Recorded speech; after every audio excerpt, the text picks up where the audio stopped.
चलो स्टार्ट करें। चलो आज हम लोग स्टार्ट करने वाले हैं हमारा अगला चैप्टर, नहीं अगला सब्जेक्ट, आज इसका नाम क्या है, फाइनेंशियल मैनेजमेंट। आज जहां तक है मेरा शायद यहां पे बैठे हर एक जन से मिलना हुआ है, कोई भी ऐसे इससे पहली बार मिल रहा है? बहुत ही गिने चुने लोग हैं जिनसे पहली बार मिल रहा है। हम ही रंजन, हम थोड़ा स्ट्रिक्ट टाइप का आदमी है, मेरे से डर के रहना। और इसके अलावा हम अपना कॉस्ट के बैच में बहुत तारीफ कर लिया, वापस से रिपीट नहीं करेगा। मेरा तारीफ मेरे बुक में है, आराम से पढ़ना। चलो एक काम करें, हम लोग स्टार्ट करते हैं हमारा सब्जेक्ट जिसका नाम है फाइनेंशियल मैनेजमेंट। तो एक काम करना, पहले ना कुछ सुनना नहीं, सॉरी कुछ लिखना नहीं, पहले कुछ लिखना नहीं, बस खाली सुनते हुए चलना, बाद में हम लोग बैठ के लिखेंगे। चलो एक काम करें, जरा देखें, एक सेकंड। हाँ कोई बात नहीं, नेक्स्ट डे आना, ऑफलाइन जरूर आना, कोई प्रॉब्लम नहीं है, जरूर आना। चलो हमारे सब्जेक्ट का नाम है फाइनेंशियल मैनेजमेंट। पहला बात, जो हमारा न्यू सिलेबस बना है, न्यू सिलेबस का जो पहला टर्म है May 24, उसमें फाइनेंशियल मैनेजमेंट को किया गया है। कोई बताएगा कितने मार्क्स का सब्जेक्ट है? ये मात्र 50 मार्क्स का सब्जेक्ट है और बड़ा छोटा सा सिलेबस है, सिलेबस भी कोई लंबा चौड़ा नहीं है। 50 मार्क्स का सिलेबस है फाइनेंशियल मैनेजमेंट, बाकी 50 रहेगा स्ट्रैटेजिक मैनेजमेंट। तो एफएम के अंदर में पहला बात ये प्रैक्टिकल है, थ्योरी पूरी प्रैक्टिकल सब्जेक्ट है। ऐसा नहीं इसमें थ्योरी बिल्कुल नहीं, एक दो चैप्टर थ्योरी का है पर बड़ा सिंपल है। और अगर बाई चांस किसी को अपना फ्यूचर आगे जीवन में फाइनेंस लाइन में बनाना है तो उसका पहला शुरुआत होता है इसी जगह से। यहां पे शुरुआत में तो 3-4 चलो इजी सिंपल सा बात है, फिर धीरे धीरे ना हार्डकोर फाइनेंस में लोग प्रवेश करेंगे। ये क्लास में कैसा, इसको स्टॉक मार्केट में इंटरेस्ट है बहुत, तो चलो उससे पूरा एक चैप्टर आएगा, उसमें लोग डिटेल में बात करेंगे। बहुत सारा है, कॉस्ट ऑफ कैपिटल है, डिविडेंड, ये सब कुछ आएगा। तो फिलहाल के लिए हम लोग स्टार्ट करते हैं फाइनेंशियल मैनेजमेंट। अब देखो, हमारे सब्जेक्ट का नाम है फाइनेंशियल मैनेजमेंट। पता है यहां पे 2 वर्ड है, एक वर्ड है फाइनेंशियल, एक वर्ड है मैनेजमेंट। और एक बात पता है, ये जो वर्ड मैनेजमेंट है ना, मैनेजमेंट, ये तुम लोगों का क्लास 11-12 में बीएसटी या कॉमर्स बोल के शायद एक सब्जेक्ट था, उसके अंदर में सुना हुआ रहा होगा। कोई मेरे को बताओ मैनेजमेंट का मतलब क्या? एक सेकंड, कितना बढ़िया आंसर है, हाँ बोलो। हाँ, मैनेजमेंट का मतलब मैनेज करना। आपका नाम क्या है? प्रणव। चलो वेरी गुड। और बताओ मैनेजमेंट का मतलब क्या? काम करवाना। अरे वाह क्या बात है। और बोलो, और क्या? कोऑर्डिनेशन मेंटेन करते हुए काम करना। समझ गया अंश बोल रहा है कोऑर्डिनेशन मेंटेन करते हुए काम करवाना। चलो एकदम सही बात। और बताओ क्या? एफिशिएंटली और इफेक्टिवली काम करवाना। और बोलो क्या? Planning, organising, directing, staffing, controlling. ये बात, ये सारा बात किसका बोला हुआ है? ये तुम वर्ड बोला, प्लानिंग, ऑर्गेनाइजिंग, किसका बोला हुआ है? Henry Fayol. नाम सुना हुआ है? आपका नाम क्या है? हाँ, दिया। तुम्हारा नाम है दिया, नाइस नेम। चलो एकदम सही बोला। मैनेजमेंट के अंदर में देखो बहुत सारे डेफिनेशन आया, पर पता है मेरे को सबसे बढ़िया किसका लगा? प्रणव का। मैनेजमेंट मतलब मैनेज करना। और अगर टेक्निकल भाषा में बात करें तो रचित एकदम सही बोला, प्लानिंग, ऑर्गेनाइजिंग, डायरेक्टिंग, कंट्रोलिंग, ये सारा मैनेजमेंट का पार्ट बनता है। अब देखो मैनेजमेंट ना हर जगह होता है। एग्जांपल जैसे आज तुम लोग एफएम का पहला क्लास था, तो ये पहला क्लास को जब स्टार्ट करते हैं, एक बैच को स्टार्ट करते हैं, तब भी मैनेजमेंट का जरूरत पड़ता है। देखो जैसे ही तुम लोग आया, पहला स्टेप तुम लोग का बाहर में आईडी कार्ड चेक हुआ, ठीक है, नेक्स्ट जैसे होगा। सही में तुम लोग प्लीज आईडी कार्ड बनवाओ एक बार। ठीक है, नेक्स्ट जैसे होगा। आज फर्स्ट डे था ना, ऐसे ही नहीं हुआ, नेक्स्ट जैसे होगा। ठीक है, हम कुछ करता है। कॉस्ट तो 15 क्लास हो गया, 8, 5, 13, 14। हाँ, कल 15th क्लास है। ओह माय गॉड, तुम लोग इतना पुराना हो गया। चलो जैसे आज हमारा मान लो एफएम का पहला क्लास था, तो एक बार आइडियलिस्टिक स्टेप का बात करते हैं। पहला स्टेप तुम लोग का आईडी कार्ड चेक होना चाहिए था। सेकेंड, बाद में तुम लोग को यहां पर बिठाया गया, भाई कुछ तो एडमिट करो, हम लोग कुछ तो करते हैं। यानी कुछ लोगों को बोला गया होगा बॉयज यहां बैठेंगे, गर्ल्स यहां बैठेंगे, कुछ लोग ऐसे होगा। माने ये कॉस्ट का पहला क्लास बताया गया था, तो मैनेजमेंट हो गया है। ठीक। तीसरा स्टेप हमारे यहां पे सीनियर मैनेजर्स आए, डायरेक्टर लेवल के आदमी लोग आए, क्लास को पूरा सेटअप किए। जो बाहर में 3-4 हमारे डायरेक्टर्स हैं, आके सारा सिस्टम ऑन किए, एसी ऑन किए, सब कुछ लाइट फैन ऑन किए, तुम लोगों को बैठाए। 4 स्टेप रंजन का आना, 5वां स्टेप रंजन का माइक उठाना, 6 स्टेप रंजन का बोलना। अब देखो ये सारा का सारा जो चीज है, एटलीस्ट बैच का पहला दिन हर चीज को मैनेज किया जाता है। अब एक बार ये हो गया, उसके बाद तुम लोगों का डेली रूटीन चलता रहेगा। जैसे एग्जांपल दे रहे हैं, अभी जस्ट कुछ दिन बाद ना शादी का सीजन आने वाला है, और बताते हैं आज के दिन शादी होना एक झमेला लगता है हमको। तो भाई शादी होते है एक दिन, उसके 10 दिन पहले से पता नहीं कौन कौन सा फंक्शन होना स्टार्ट हो जाता है, पता नहीं क्या वाहियात।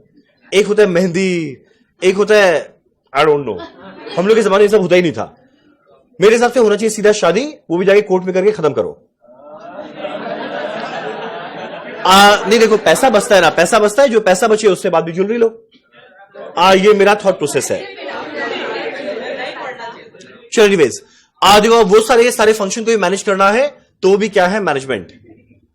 अब ये बोलेगी वाह हम लोग इसमें शादी का मैनेजमेंट सीखना है, नहीं पता है। यहां पे हम लोग को मैनेज करना सीखना है। क्वेश्चन उठता है क्या चीज को, फाइनेंशियल रिसोर्सेज को। ये सब्जेक्ट में हम लोग को मैनेज करना सीखना है फाइनेंशियल रिसोर्सेज को। मेरा अगला क्वेश्चन उठता है फाइनेंशियल रिसोर्सेज का मतलब क्या। फाइनेंशियल रिसोर्सेज का मतलब वो चीज जिस चीज के लिए तुम लोग पढ़ रहा है और जिस चीज के लिए हम लोग पढ़ा रहे हैं, आप बोलो क्या। ये तुम लोग अपना बात कर रहे हैं, पैसे के लिए नहीं पढ़ाता है। अजय एक मिनट, तुम लोगों को लगता है पैसे के लिए पढ़ा रहा है? सही से बताओ। जिसको भी अगर ऐसा लगता है क्लास के बाद उठना, पैसा वापस ले जाना, तब भी पढ़ेंगे। तुम लोग आएगा क्लास के बाद?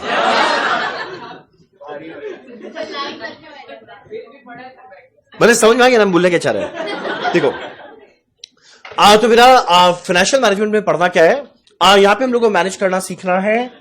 पिस्ता नहीं पैसा बोलते हैं। अच्छा, यानी यहां पे हम लोग को मैनेज करना सीखना है। क्वेश्चन उठता है क्या चीज को, फाइनेंशियल रिसोर्सेज को। मेरा फाइनेंशियल रिसोर्सेज माने क्या, पैसा। अब एक बात बताते हैं, पैसा कमाते बहुत लोग हैं, पैसा कमाते बहुत लोग हैं। ये बताते कोई नहीं है। पैसा कमाते बहुत लोग हैं, पर पैसा ढंग से मेंटेन करना हर किसी को आता नहीं है। आदमी कमाता है, उसको पता ही नहीं चलता वो कहां पे पैसा खर्चा कर देता है, और लास्ट में देखता है भाई बचा क्या। और कुछ लोग होते हैं स्मार्ट, जो भले कमाते हैं 10 रुपया, पर उसको बना देते हैं 12 रुपया। और जैसी वर्ड स्मार्ट आ रहा है, तुम लोग बताओ माइंड में पहला इंसान कौन नजर में आया? कौन नजर आया? Mister Ranjan. During financial management तुम लोगों को दिखाएगा मेरा पोर्टफोलियो के बारे में, कि देखो मेरा यहां पे कितना इन्वेस्ट किया हुआ है, उससे देखो क्या रिटर्न कमाया, उससे आप लोगों को थोड़ा मेरे बारे में वो लगेगा। ठीक, डाउट नहीं, वो लगेगा। ठीक, यानी शॉर्ट फाइनेंशियल मैनेजमेंट में क्या पढ़ना है। मेरा पहला बात, फाइनेंशियल मैनेजमेंट क्या है, एक मैनेजरियल एक्टिविटी। नाम बता रहे हैं मैनेजमेंट, यानी एफएम का काम उस कंपनी का क्लर्क लोग नहीं करेगा। जो फाइनेंशियल मैनेजमेंट है, वो जो है फाइनेंशियल रिसोर्सेज को मैनेज करने का काम एक कंपनी का क्लर्क लोग नहीं करेगा। कौन करेगा? वहां का डायरेक्टर लोग करेगा। यानी मेरा पहला बात ये क्या है, एक मैनेजरियल एक्टिविटी जहां पे प्लान करते हैं, ऑर्गेनाइज करते हैं, डायरेक्शन देते हैं, कंट्रोल करते हैं क्या चीज को, फाइनेंशियल एक्टिविटीज को। मेरा अगला क्वेश्चन होता है फाइनेंशियल एक्टिविटीज मतलब क्या। मान लो एक कंपनी है जिसका नाम है RIL।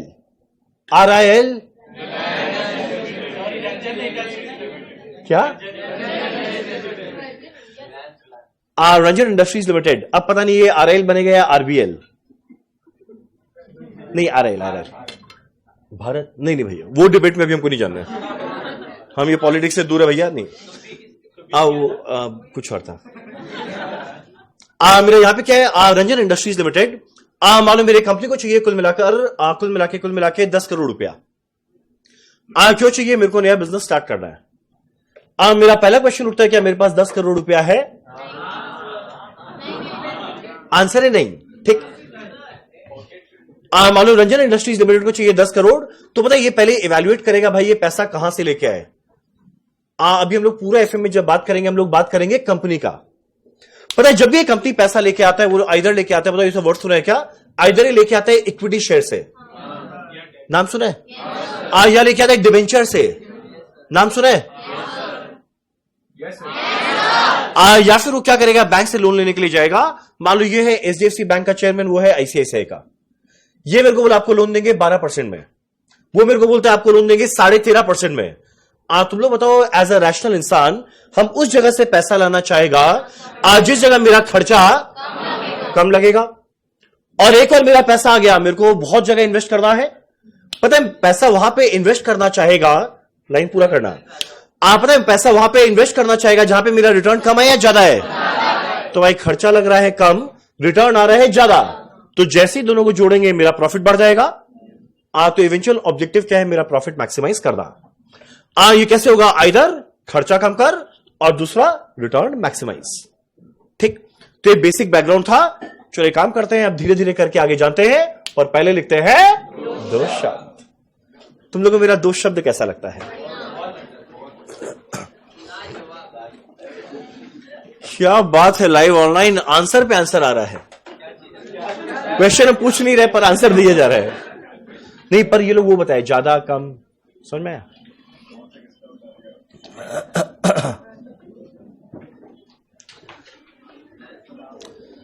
चलो काम करना, पहला लिखा। और जो इंसेंटिव वाला बात था ना, वो एफएम में भी अप्लाई करता है। एक काम करेंगे, आज एफएम का पहला इंसेंटिव क्लास आज से शुरू करेंगे। ठीक, आज जैसे वहां पे पढ़े थे कॉस्टशीट, यहां पे आएगा इनकम स्टेटमेंट। इनकम स्टेटमेंट का फॉर्मेट बताएंगे, उसके बाद किसी को यहां पर बुलाकर क्वेश्चन पूछेंगे। राइट आंसर देने वाले को मिलने वाला है 500। और आज जो लेट आने का वार्निंग था वो यहां पर भी कंटिन्यू चलेगा। तो यहां पे सारा का सारा रूल्स एंड रेगुलेशन सेम है, सेम इंसान है, सेम बच्चे लोग हैं, सेम रूल्स एंड रेगुलेशन है। चलो हम लोग का क्या सर? तुम लोग के साथ भी हम कुछ करेगा, ऑनलाइन वालों हम कुछ करेगा। हाँ बोलो। एक्चुअली ये एफएम एसएम का पहली बार मिलन हुआ है। आज तक ये हमेशा हुआ करता था एफएम इको, उस समय था 97। अब एफएम एसएम में क्या आएगा वो तुम लोग के बैच के बाद पता चलेगा। एसएम पूरी थ्योरी है, 100% थ्योरी है strategic management, financial management 100% practical है। चलो यहां लिखते हैं फाइनेंशियल मैनेजमेंट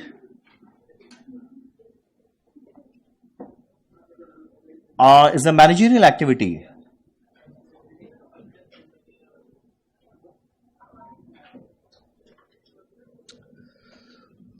मेरा financial management is a managerial activity which deals with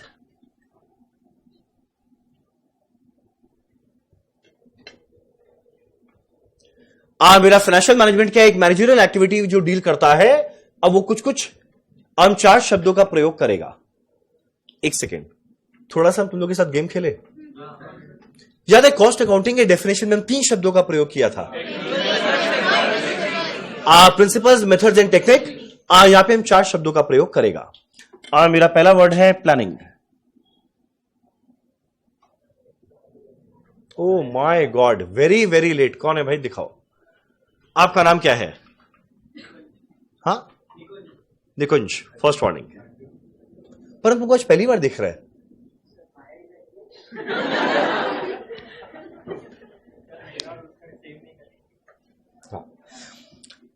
मेरा financial management is a managerial activity which deals with planning, comma organizing, directing and controlling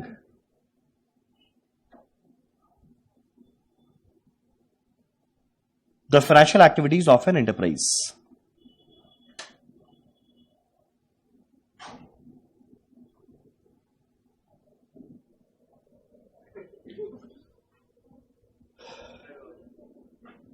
first warning,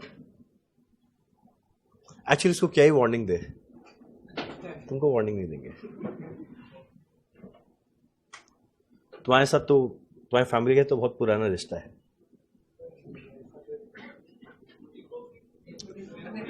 नहीं, वैसा नहीं है। एक्चुअली जो इनके दादाजी, अब वो नहीं रहे, इनके जो दादाजी है वो मेरे पूरे परिवार को पढ़ाए हुए हैं, मेरे पापा, मेरे दोनों चाचा जी, मेरे को, मेरे सिस्टर को, सबको पढ़ाए हुए हैं। तो फिर अब इनको क्या वार्निंग दे। चलो सबसे पहला बात, हाँ, the financial activities of an enterprise. मेरा अगला क्वेश्चन होता है फाइनेंशियल एक्टिविटी में क्या आता है? दो चीज, पहला कहां से पैसा लेकर आए, अगला कहां पैसा लगाए। चलो यहां लिखते हैं financial activities primarily include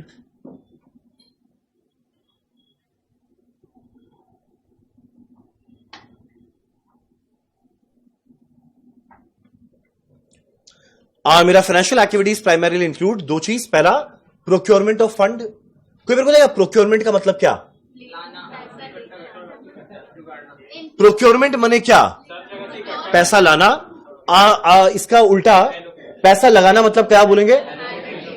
allocation बोलेंगे या फिर एप्लीकेशन ऑफ फंड। तो मेरा दो चीज आएगा फाइनेंशियल एक्टिविटीज प्राइमरीली इंक्लूड, पहला प्रोक्योरमेंट ऑफ फंड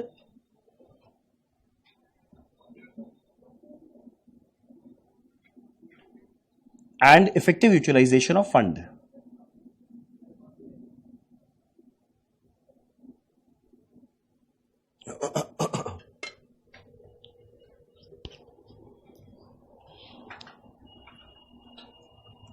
ठीक, यानी मेरा दो एक्टिविटी है, पहला पैसा लेकर आओ, अगला मेरा पैसा लगाओ। अब एक काम करते हैं, एक सुंदर सा ना वो बनाएंगे चार्ट टाइप का, फिर सीधा हम लोग अपना पहला चैप्टर स्टार्ट कर देंगे। चलो काम करते हैं, बस आखिरी बनाते हैं एक ब्यूटीफुल चार्ट, वो मेरे साथ बनाते हुए चलना, अच्छे से सुनना। पहला 1 घंटे बाद आपका पहला इंसेंटिव क्लास है, पहला इंसेंटिव वो है क्वेश्चन। चलो काम करना, यहां बीचों बीच लिखना एस्पेक्ट्स ऑफ फाइनेंशियल मैनेजमेंट।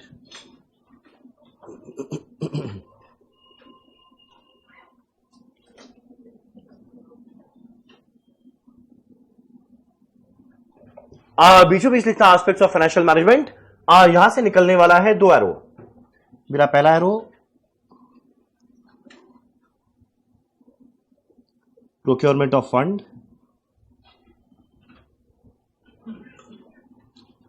मेरा दूसरा वाला है यूटिलाइजेशन ऑफ फंड। मेरा पहला वाला है प्रोक्योरमेंट ऑफ फंड, कहां से रुपया लेकर आए। मेरा दूसरा वाला है यूटिलाइजेशन ऑफ फंड, कि भाई एक और पैसा आ गया, इस पैसे को कहां पर यूज किया जाए। हम चाहेंगे ना एक बुद्धि लगा के तुम लोग मेरे को आंसर दो। एक बार ना इमेजिन करो बैलेंस शीट को, टी फॉर्म वाला बैलेंस शीट, ठीक। कोई बताओ जहां से भी हम लोग रुपया लेके आते हैं, जहां से भी रुपया लेके आते हैं वो मेरा किस साइड में रिकॉर्ड करते हैं? लेफ्ट साइड क्या होता है? बैलेंस शीट में लेफ्ट साइड क्या होता है? एक सेकंड, जहां से भी रुपया लेके आते हैं बताओ ये हम लोग किस साइड में रिकॉर्ड करते हैं? असेट में, लायबिलिटी में। पैसा लेके आएंगे इधर इक्विटी शेयर, या लेके आएंगे प्रेफरेंस शेयर, या लेके आएंगे डिबेंचर, या लेके आएंगे लोन, ये सारा लायबिलिटी साइड हो गया। और एक और पैसा लगाएंगे, फिक्स एसेट परचेज करे या लैंड ले या बिल्डिंग ले, इन्वेस्टमेंट करे, बताओ ये कहां रिकॉर्ड करने वाले हैं? Asset side. यानी ध्यान देना, ये वाला मेरा लायबिलिटी साइड हो गया, ये वाला मेरा असेट साइड हो गया। तो ये मेरा जो प्रोक्योरमेंट ऑफ फंड है, ब्रैकेट में लिखते हैं सोर्सेज ऑफ फंड। मेरा सोर्सेज ऑफ फंड माने क्या? फंड का सोर्स क्या क्या है, कहां से रुपया लेकर आए। जो मेरा बाजू वाला है ये मेरा क्या है? Application of fund.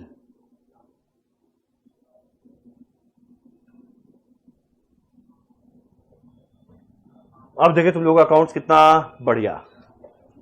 चलो आंसर दो। अकाउंट्स में यहां पे हर एक दिन चैंपियन ही होता है। पता है लाइब्रेरी साइड को हम लोग 2 पार्ट में तोड़ेंगे, एक रहेगा लॉन्ग टर्म, एक रहेगा शॉर्ट टर्म। सिमिलरिटी जो मेरा असेट साइड है इसको 2 पार्ट में तोड़ेंगे, एक रहेगा लॉन्ग टर्म, एक रहेगा शॉर्ट टर्म। अब तुम लोग मेरे को एग्जांपल देना लॉन्ग टर्म शॉर्ट टर्म का क्या क्या रहेगा। पहले एक बार इसको तोड़ते हैं जरा। यहां रहेगा लॉन्ग टर्म, यहां रहेगा शॉर्ट टर्म।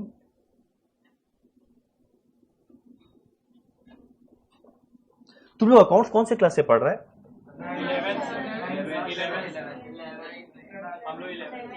कुछ लोग 11 है, कुछ लोग 9 भी है। क्लास 9 कैसे? तो उसके अंदर तुम लोग यानी जर्नलिटी 9 में कर लिया।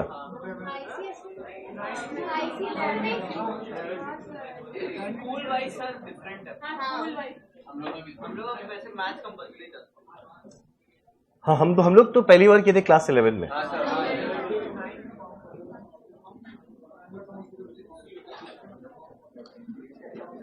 आज जो मेरा असेट साइड है इसमें भी रहेगा दो, एक रहने वाला है लॉन्ग टर्म, एक रहने वाला है शॉर्ट टर्म।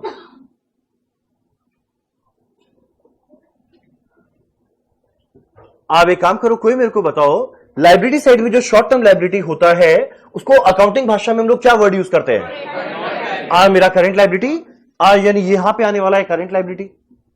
और इसके अलावा बाकी जो मेरा लाइबिलिटी है मेरा सारा लॉन्ग टर्म नेचर का हो गया, नॉन करंट लाइबिलिटी जिसको हम लोग बोलते हैं। आप एक काम करें, फटाफट ना 3-4 एग्जांपल देते हैं। तुम लोग लॉन्ग टर्म लाइबिलिटी का एग्जांपल क्या? मेरा लॉन्ग टर्म लोन हो गया, और बोलो क्या? डिबेंचर हो गया, और बोलो क्या? Equity share long term nature का। एक और तरह का शेयर होता है प्रेफरेंस शेयर, ये क्या रहेगा? लॉन्ग टर्म नेचर का। जो लॉन्ग टर्म पैसा लेके आएंगे आइदर इक्विटी शेयर या लेकर आएंगे प्रेफरेंस शेयर्स, या लेकर आएंगे डिबेंचर। वाह क्या बात है, अब धीरे धीरे मेरा आवाज अच्छा लग रहा है मुझे।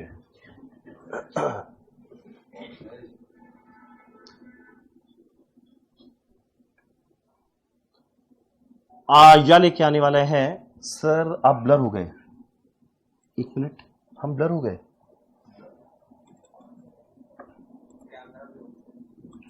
ओहो अच्छा, हम ब्लर हो गए, बस एक से रुको, तुरंत ठीक हो जाएगा।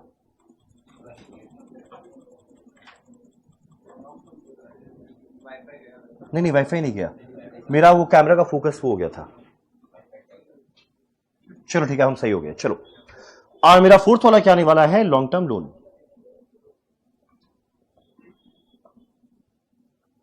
ठीक, कोई मेरे को एग्जांपल दो शॉर्ट टर्म लाइबिलिटी यानी करंट लाइबिलिटी का। एक मिनट, मेरे को ना कोई शॉर्ट टर्म लाइबिलिटी का एग्जांपल देना क्रेडिटर को के अलावा। मेरा बिल्स पेएबल, मेरा short term loan, short term loan के एग्जांपल दो। बैंक ओवरड्राफ्ट हो गया, कैश क्रेडिट हो गया, और बताओ और एग्जांपल क्या? Short term borrowings. Current liability में और क्या आता है? मेरा outstanding expenses, provision for tax, ये सब कुछ। तो एक काम करते हैं, लिखते हैं शॉर्ट टर्म में पहला आने वाला है क्रेडिटर। बोलो, एकदम आएगा, मनी मार्केट वाला इसमें आएगा। मेरा पहला है क्रेडिटर जो हम लोग सब जानते हैं। मेरा अगला है बिल्स पेएबल। मेरा तीसरा वाला है बैंक का शॉर्ट टर्म लोन, जैसे मान लो एग्जांपल बैंक ओवरड्राफ्ट।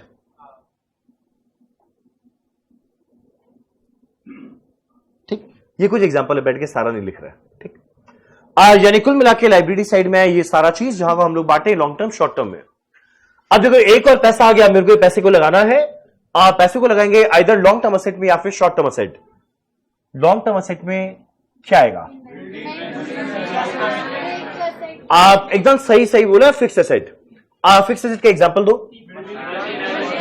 लैंड हो गया, बिल्डिंग हो गया, लैंड एंड मशीनरी हो गया, इन शॉर्ट पीपीई हो गया, एक पीपीई इक्विपमेंट। चलिए काम करें, यहां लिखते हैं पहला लॉन्ग टर्म में, पहला हो गया फिक्स असेट,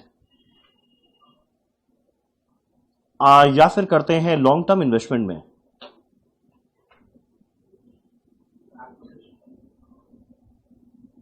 ठीक, मेरा अगला क्वेश्चन उठता है जो मेरा शॉर्ट टर्म असेट है, यानी वो हो गया करंट असेट। करंट असेट का मेरे को 3-4 एग्जांपल दो। मेरा पहला है डेटर, अगला बिल रिसीवेबल और कैश एंड बैंक, प्रीपेड, ये सब कुछ हो गया। चलो यहां लिखते हैं पहला डेटर, मेरा अगला है स्टॉक, मेरा तीसरा है कैश एंड बैंक आएगा, और वो डिपेंड करता है वो मेरा शॉर्ट टर्म है या लॉन्ग टर्म है, उस पर डिपेंड करेगा। हम कुछ लिखते लिखते भूल गए क्या लिखने वाला था। चलो अगला लिखते हैं बिल्स रिसीवेबल। बस ये बहुत है, कुछ एग्जांपल था। ठीक, तो देखो भाई, जहां से भी पैसा लेकर आए मेरा ऑब्जेक्टिव क्या रहेगा? जहां से भी पैसा लेकर आए मेरा ऑब्जेक्टिव क्या रहेगा? जिससे भी रुपया लेकर आए उसको मेरे को देना पड़ेगा कुछ रिटर्न। यानी मेरे कंपनी के लिए वो खर्चा है। जहां से भी रुपया लेकर आए मेरा उद्देश्य क्या रहेगा? कॉस्ट को क्या करना है? कम से कम, यानी यहां पे रहेगा टू मिनिमाइज कॉस्ट।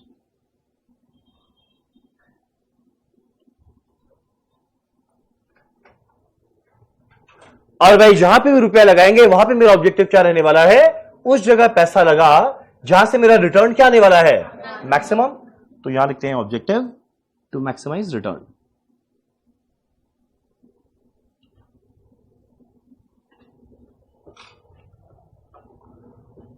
ठीक। अब भाई अगर रिटर्न कमा रहे हैं ज्यादा, खर्चा लग रहा है कम, रिटर्न कमा रहे हैं ज्यादा, खर्चा लग रहा है कम, तो जैसे दोनों उद्देश्य साथ साथ में पूरा होगा, मेरा प्रॉफिट क्या हो जाएगा, मैक्सिमम। चलिए काम करते हैं, इन दोनों को जोड़ते हैं, तो ये क्या बन जाएगा, प्रॉफिट मैक्सिमाइजेशन। मेरा ये क्या बनने वाला है, प्रॉफिट मैक्सिमाइजेशन।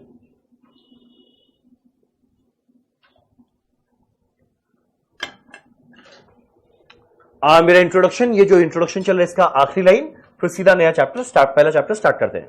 अब सुनो, काफी बार एग्जाम में क्वेश्चन आएगा, और स्पेशली तो तुम लोग एमसीक्यू आ गया। एमसीक्यू में क्वेश्चन आ सकता है कि फाइनेंशियल मैनेजमेंट को पढ़ने का प्राइमरी ऑब्जेक्टिव क्या है। तो ध्यान देना, फाइनेंशियल मैनेजमेंट को पढ़ने का प्राइमरी ऑब्जेक्टिव कभी भी प्रॉफिट मैक्सिमाइज करना नहीं है। तुमको कैसे पता? ये सब पढ़ा हुआ था। एक सेकंड, क्या ये क्या बोली? ये वर्ड सुना है, वेल्थ मैक्सिमाइजेशन सुना है? एक मिनट, वेल्थ का मतलब, वेल्थ का मतलब पैसा, ऑसट्स। हाँ, ईपीएस क्या होता है? कुछ ज्ञानी लोग हैं हमारे क्लास में, आधा पर्दा ज्ञान के साथ। चलो, दोनों को मेरा यहां पे जैसे दोनों को मिला है, मेरा है प्रॉफिट मैक्सिमाइजेशन। पर ध्यान देना, एफएम को पढ़ने का मेन ऑब्जेक्टिव प्रॉफिट मैक्सिमाइजेशन नहीं है। एफएम को पढ़ने का मेन ऑब्जेक्टिव है शेयर होल्डर का वेल्थ को मैक्सिमाइज करना। और मेरा अगला क्वेश्चन उठता है, शेयर होल्डर का वेल्थ होता क्या है? शेयर होल्डर का वेल्थ होता है, ये क्वेश्चन उन लोग के लिए जो लोग स्टॉक मार्केट में ट्रेड करते हैं। बताओ तो आज के दिन आईटीसी का शेयर प्राइस क्या चल रहा है? 460 460। एक बार 450 लेके चलते हैं, एग्जांपल सिंपल।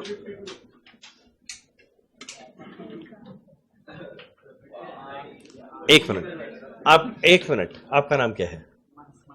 मानस। आइए, थर्ड वार्निंग। अरे लेट आने का रीजन? ट्रेन मिस हो गया। कहां से आ रहा है? हाँ, कहां से? लक्ष्मी कांतोपुर। कहां है ये? यहां से 25 स्टेशन दूर। भाई तुम पानी पी तुम 25 स्टेशन दूर से है, आने में कितना टाइम लगा?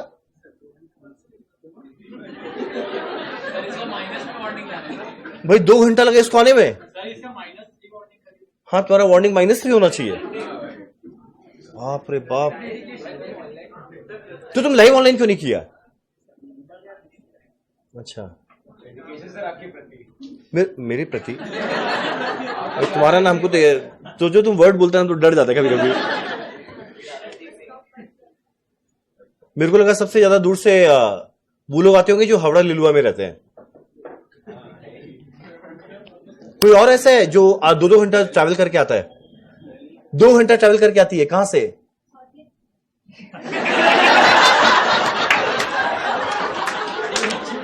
पैदल क्यों आती है? सॉल्ट लेक से आने में इनको 2 घंटा लगता है। मैडम, हम भी कैलकाटा गए, सॉल्ट लेक से कहीं चांस ही नहीं 1 घंटा 45 मिनट।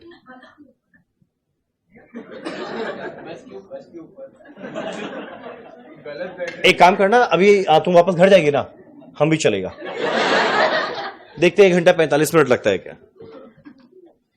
सबसे बेस्ट है मेरे को आने में लगता है मैक्सिमम 5 मिनट।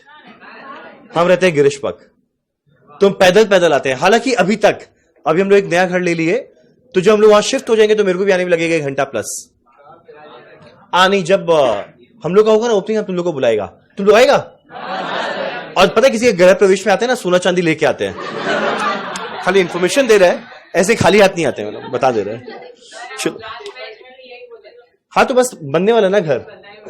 चलो बताएंगे बताएंगे, अभी 2-3 है, बताएंगे। पहले कौन से घर के बारे में बताना है? चलो, मेरा पहला बात है प्रॉफिट मैक्सिमाइजेशन, वो डिपेंड करेगा रात को आज किधर जाने का मन हो रहा है, उसी घर में चले जाएंगे। चलो हाँ अच्छा सुनो सुनो सुनो, ध्यान देना, फाइनेंशियल मैनेजमेंट को पढ़ने का अल्टीमेट ऑब्जेक्टिव क्या है? शेयर होल्डर के वेल्थ को मैक्सिमाइज करना। मेरा शेयर होल्डर का वेल्थ क्या होता है कि मैंने जिस प्राइस में कंपनी का शेयर परचेज किया, हम जिस प्राइस में कंपनी का शेयर परचेज किया, पता है हम आज से 1 साल बाद, एग्जांपल 1 साल, मान लो अगर हम आज से 1 साल बाद उसको बेचना चाहेगा, मान लो हम आज के दिन खरीदे 450 में, तुम लोग बुद्धि लगा के आंसर दो। और आज के दिन हम एक शेयर को परचेज करते हैं 450 में, तो तुम लोग के हिसाब से हम क्या चाहेगा? आज जिस दिन अपने शेयर को बेचे 450 में बेचे, इससे कम में बेचे, ये इससे ज्यादा में बेचे, तो पता है 450 के प्राइस को बढ़ाना, अगर बाई चांस ये बढ़ गया तो मेरा शेयर होल्डर का जो वेल्थ है ना, ये मैक्सिमाइज हो गया। और मेरा अगला क्वेश्चन उठता है कंपनी का शेयर प्राइस कैसे बढ़ेगा? वो बहुत सारे फैक्टर पे डिपेंड करता है, जिसमें वन ऑफ द फैक्टर है कि वो प्रॉफिट कितना अच्छा कमाया। अगर बाई चांस कोई कंपनी एक पर्टिकुलर क्वार्टर में अच्छा प्रॉफिट कमाता है, उसका शेयर प्राइस बढ़ जाता है। अब अगला क्वेश्चन आता है, प्रॉफिट बढ़ाने से क्या गारंटीड शेयर प्राइस बढ़ेगा? बिल्कुल नहीं। इसका बड़ा क्लासिक एग्जांपल रहा हुआ है, तुम लोग शायद नाम भी नहीं सुना होगा, शायद तुम लोग बॉन्ड भी नहीं हुआ होगा, शायद नहीं हुआ होगा। एक बड़ा क्लासिक एग्जांपल है, इंडिया में एक बहुत बड़ा स्कैम हुआ है, सत्यम स्कैम। एक मिनट, नाम सुना है सत्यम? इस स्कैम के बारे में आइडिया है? अगर आइडिया नहीं है घबराना मत, ये चैप्टर जो चलेगा ना इसका आखिरी क्लास में, हम सत्यम स्कैम के बारे में बताएंगे। उसमें हुआ क्या था, और ये हमको इसलिए ज्यादा डिटेल में पता है कि सत्यम का ऑडिटर था पीडब्ल्यूसी, और पता है मेरा आर्टिकलशिप कहां से किया हुआ है? पीडब्ल्यूसी। तो जिस समय सत्यम का स्कैम हुआ था, उस समय मैं पीडब्ल्यूसी में मौजूद था, हम करवाए नहीं थे। ऑडिटर का थोड़ा सा उसमें हाथ था, ऑब्वियस होता है, हम तो छोटा बच्चा था, मेरा क्या हाथ होगा, ठीक। तो हम बताएंगे हुआ क्या सत्यम में ना, प्रॉफिट बढ़ाने के चक्कर में बढ़ाते गया फेक प्रॉफिट, पर इवेंचुअली जिस दिन उसका भांडा फूटा, उसका शेयर प्राइस बुरी तरह गिर गया। तो यानी प्रॉफिट बढ़ाने के चक्कर में शेयर प्राइस बढ़ा नहीं पाया, बुरी तरह गिरा दिया। तो शेयर होल्डर के वेल्थ को क्रिएट नहीं किया, शेयर होल्डर के वेल्थ को डिस्ट्रॉय किया। उसके बाद 2-3 चैप्टर बाद हम एक और एग्जांपल देगा, एक केस स्टडी आएगा, वो आएगा मेरा एक सुपर फेवरेट आदमी, नॉट हर्षद मेहता। हाँ कौन? नहीं, और हम इशारा करेंगे, तुम लोग बता देगा कौन? नहीं, हम इशारा कर रहे हैं, देखा कितना जल्दी आंसर दिया। किसका बताने वाले हैं? किंगफिशर, जिसका चेयरमैन कौन था? विजय माल्या। माइंड ब्लोइंग आदमी भाई। क्या कौन? जीवेस कोलकाता से पढ़ा हुआ है वो? सही में जीवेस कोलकाता से पढ़ा हुआ है विजय माल्या?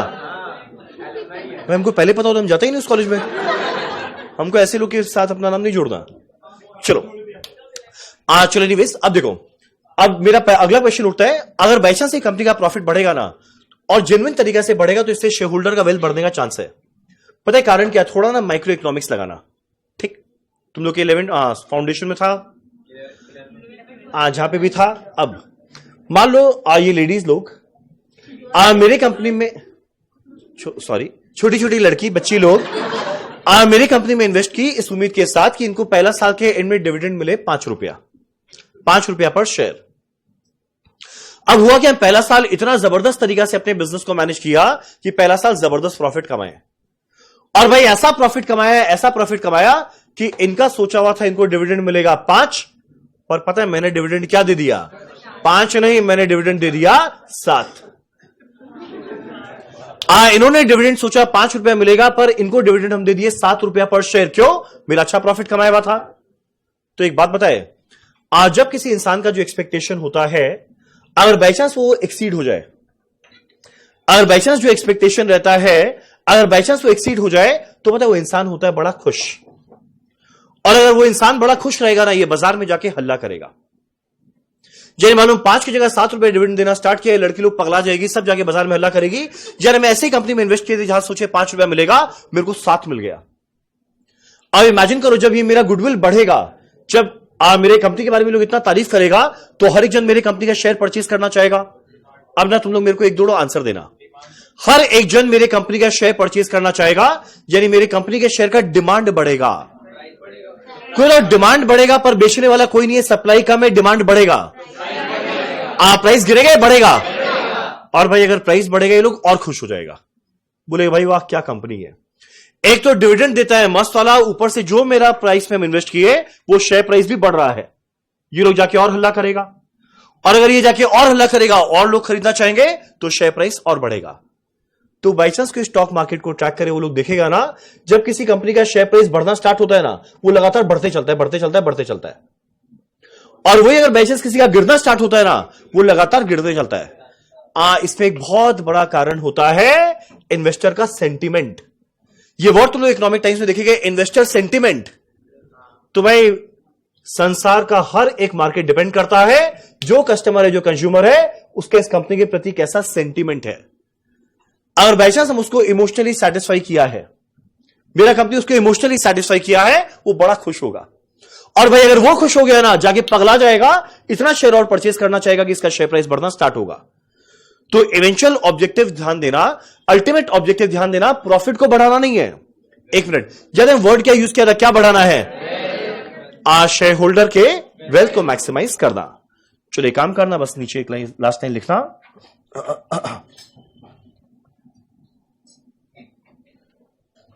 बस एक आखिरी लाइन लिखना, मेरा अल्टीमेट ऑब्जेक्टिव क्या है। और ये बात ना हम सत्यम वाले स्कैम में प्रूफ करके दिखाएगा। उस दिन जरूर आना, सबके फेस टू फेस आना, मजा आ जाएगा भाई स्कैम कैसे होता है। नहीं अभी आज नहीं, उसके लिए मेरे को बहुत कुछ लेके आना है।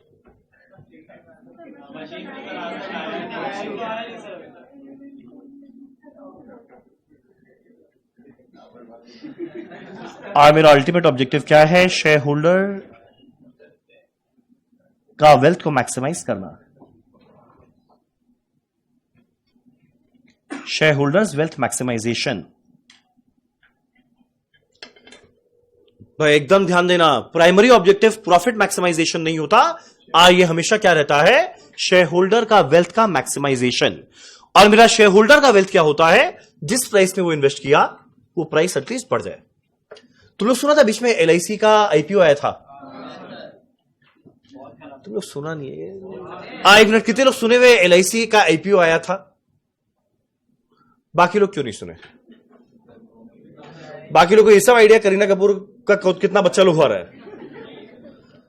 अब से तुम लोग का एक होमवर्क रहेगा, डेली मॉर्निंग में उठ के 1 घंटा न्यूज़पेपर पढ़ के आएगा।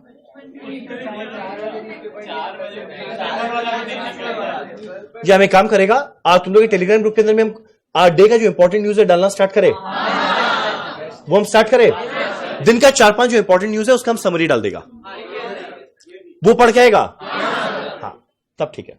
अब जैसे जो LIC का IPO आया था, भाई इंडिया में कोई ऐसा नहीं होगा जो उसमें इन्वेस्ट नहीं किया।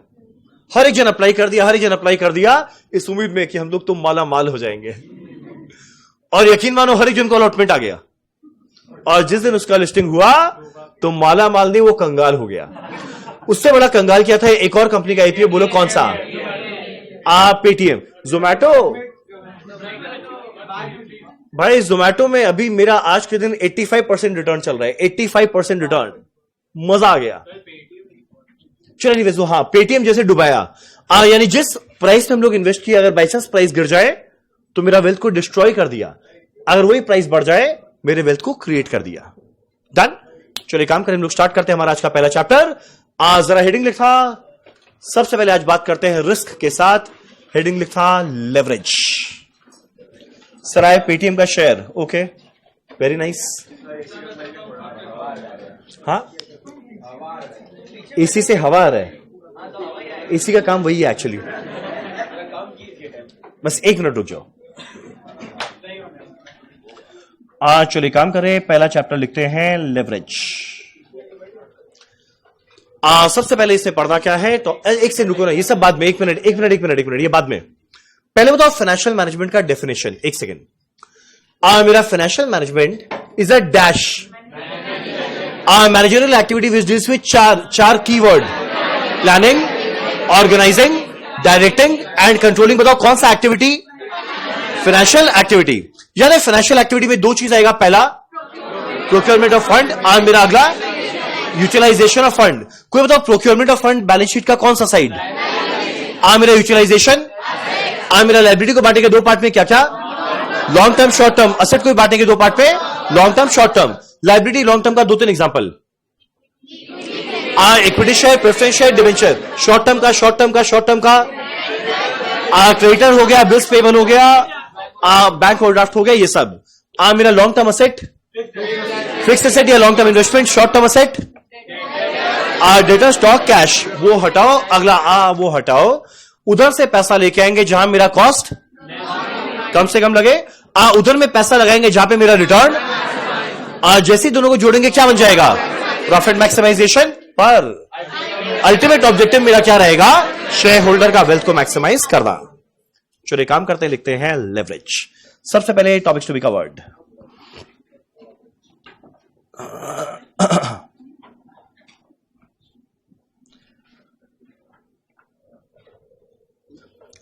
पहला हम लोग को पढ़ना है कैलकुलेशन ऑफ डॉल।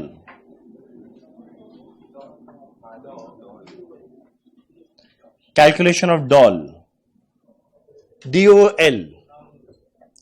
अगला है DFL, अगला है DCL।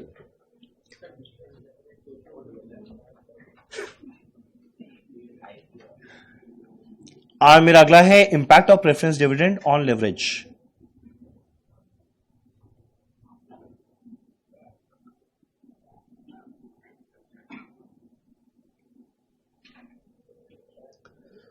और तीसरा हम लोग को पढ़ना है, ये तुम लोग को ऑलरेडी शायद पढ़ा हुआ है 11-12 में, ये वर्ड सुना होगा, ट्रेडिंग ऑन इक्विटी।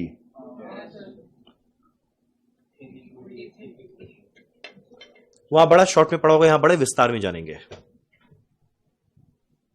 ठीक। ये चैप्टर ऐसा है कि पूरे के पूरे सीए इंटर के सिलेबस का सबसे इजी चैप्टर है। 6 सब्जेक्ट को मिला दो, सबसे इजी चैप्टर है और सबसे इंपॉर्टेंट चैप्टर है।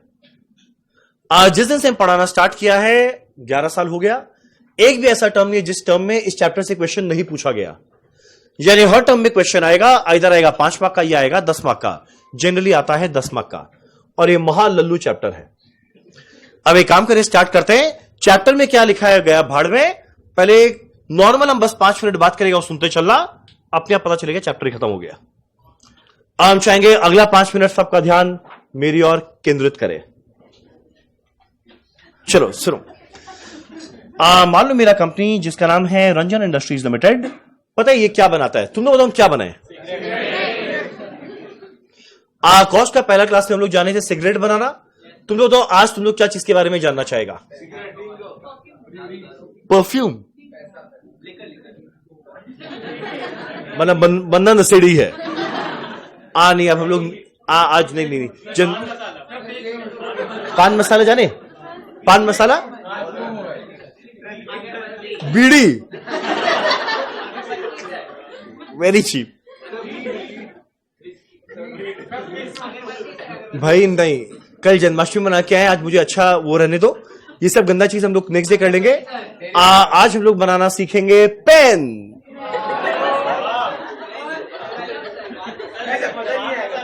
मजा नहीं आएगा भाई, तुमको तो ऐसे ही मजा आता रहता है, तुमको क्या मजा चाहिए? चलो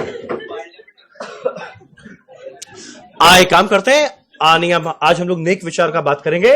आज बनाना सीखेंगे अगरबत्ती। अगरबत्ती बना सकते हैं। फिलहाल पेन रखते हैं, पेन। मानो रंजन इंडस्ट्रीज लिमिटेड का काम क्या है? पेन बनाने का। ठीक। मालूम सोचे चलो एक काम करें, नया नया बिजनेस स्टार्ट करें, और जिसके लिए हम बनाने वाले क्या है? पेन। अब भाई जब भी नया बिजनेस स्टार्ट करना है उसके लिए चाहिए पैसा। मालूम एस्टिमेट किया बिजनेस को स्टार्ट करने के लिए मेरे को पैसा लगेगा 10 लाख, और है ये कंपनी। अगर 10 लाख रुपया चाहिए तो क्वेश्चन उठता है क्या मेरे पास 10 लाख रुपया है? मान लो एक बार के लिए नहीं है। 10 लाख रुपया मान लो नहीं है, तो भैया हम निकले बाजार में।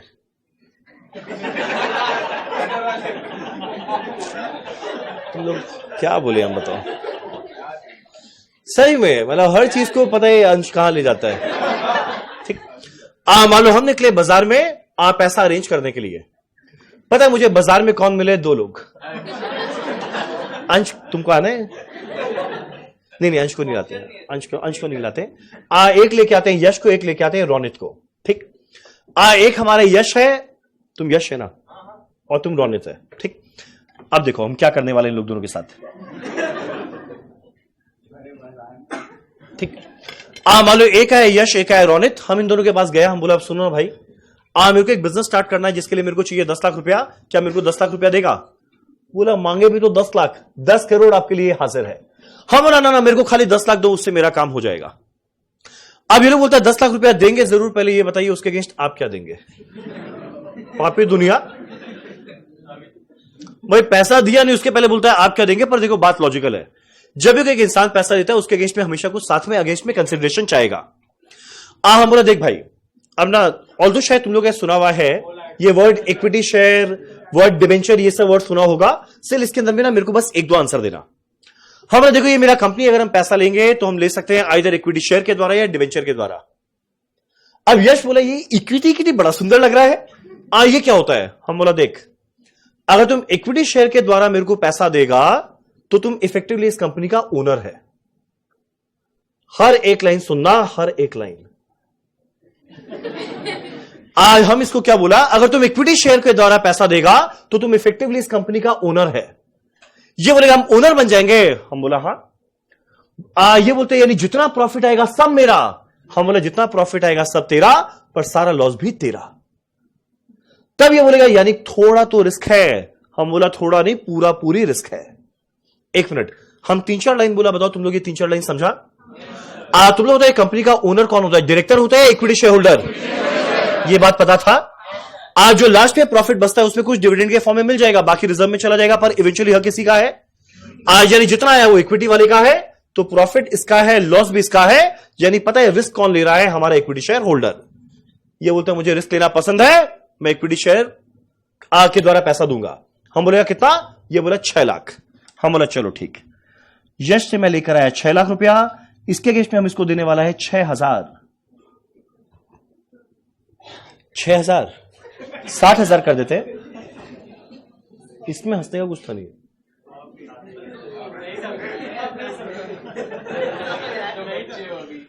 हम बच्चे हैं, अच्छा okay. 60,000 equity shares at the rate 10। तुम लोगों को लगता नहीं तुम लोगों को ज्यादा ही खुल गया? यानी ये बोला चलिए ठीक है, मेरे को रिस्क लेना पसंद है, मेरी तरफ से लीजिए 60,000 equity share at the rate 10, हम आपको देते हैं 6 लाख। हम बोला चलो डन। अब अगला रोनित को बोला, रोनित भाई 4 लाख रुपया बचा है, मेरे को देगा? बोला देंगे। ये मेरे को बताइए, ये मेरे को बोला बताइए दूसरा तरीका क्या है? हम बोला डिबेंचर। अब बोला अगर हम डिबेंचर के द्वारा पैसा दे तो इसका मतलब क्या? हम बोला अगर तुम डिबेंचर के द्वारा पैसा देता है तो तुम मान लो एक तरह का तुम लोन दिया है। सुना डिबेंचर? डिबेंचर एक तरह का क्या है? आप बोला अगर तुम मेरे को डिबेंचर के द्वारा पैसा देता है तो मान लो एक तरह का लोन है। और तुम लोग बताओ लोन के अगेंस्ट में हर साल क्या दिया जाएगा? ये मेरे से पूछा बताइए इंटरेस्ट रेट क्या? हम बोला 10%। अब अगला ना मेरे से 2 क्वेश्चन पूछेगा, इसका आंसर तुम लोग मेरे बिहाफ में देना इसको। ये मेरे को बोला मान लीजिए कोई साल जबरदस्त प्रॉफिट कमाए तो क्या 10% से ज्यादा मिलेगा? मिलेगा नहीं मिलेगा? और मान लीजिए कोई साल 10% से कम बनाए, मान लीजिए मेरा कोई साल में लॉस हो गया, कोई साल में लॉस हो गया, तब भी 10% मिलेगा? यानी बोलता है मेरे को 10% ही मिलने वाला है। हम बोला हाँ। यानी बोलता है मेरा कोई रिस्क नहीं है। हम बोला तेरा कोई रिस्क नहीं है। तो बोला चलिए ठीक है, आप मेरी तरफ से लीजिए 4 लाख, कुल मिलाकर आया 10 लाख, और ये मेरे को देने वाला है 10% डिबेंचर्स के अगेंस्ट में पैसा। भाई 6 लाख आया, इधर से 4 लाख आया, उधर से कुल मिला के आया 10 लाख। अब रंजन के पास आ गया है 10 लाख। तुम लोग बताओ जैसे ही रंजन के पास पैसा आएगा, जैसे ही रंजन के पास पैसा आएगा, बोलो रंजन उसका क्या करेगा? बिजनेस में लगाएगा। अब भाई पैसा आ गया, हम तैयार है पेन बनाने के लिए, पर भाई पेन ऐसे सड़क में थोड़ी बनाएंगे, मेरे को चाहिए एक जगह। और पता है तुम लोगों को शायद आइडिया नहीं है, हमारे क्लास में एक जन ऐसा है जिसका रियल एस्टेट का काम है, जबरदस्त वाला काम। नहीं मेरा नहीं, बताए नाम बताए। उसके जगह ही जगह है, बहुत जगह है। अंश के पास हर गली में जगह ही जगह है, जगह ही जगह है। हम गए अंश के पास, हम बोला अंश मेरे को एक जगह क्या तुम देगा? बोला आपको क्या करना है? हम बोला भाई मेरे को पेन बनाना है, मेरे को पेन बनाना है, उसके लिए मेरे को चाहिए एक बड़ा सारा जगह। बोला कितना बड़ा जगह चाहिए? हम बोला मान लो तुम मेरे को दो 5000 स्क्वायर फीट। ये 3000 स्क्वायर फीट का जगह है, इसका तुम मान लो डबल मान लो 6000 स्क्वायर फीट। उतना बड़ा जगह मेरे को चाहिए। बोला खरीदेंगे रेंट पे? हम बोला रेंट पे लेंगे। अब हम इससे पूछा भाई बता रेंट क्या? तुम बताओ तुम रेंट कितना चार्ज करना चाहेगा? 10,000। तुम क्या चीज का रेट बता रहे? 6000 स्क्वायर फीट का 10,000 रुपया घंटे के साथ? भाई कैसा लड़का है ये? रेंट घंटे के हिसाब से नहीं लगता है, चीप लड़का है।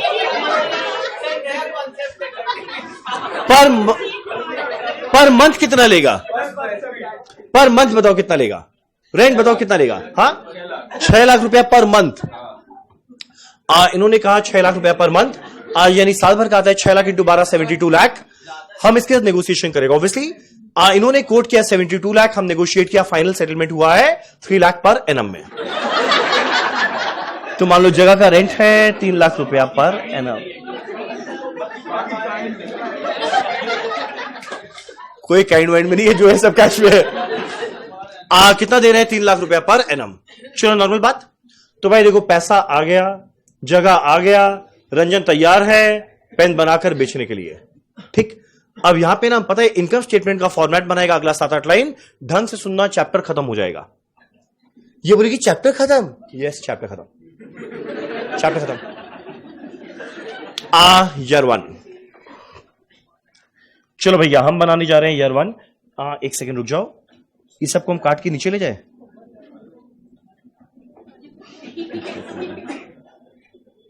ताकि हम एक ही स्क्रीन में ना बार बार वो नहीं करना पड़े।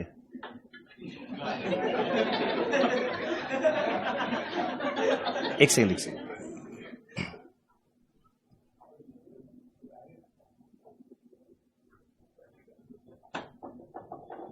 चलो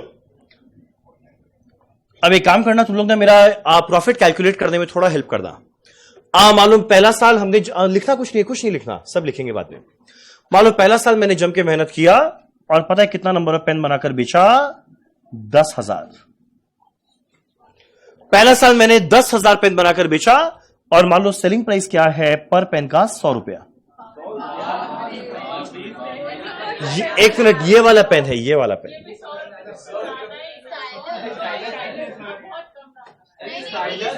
अच्छा जो भी है, मेरा मन।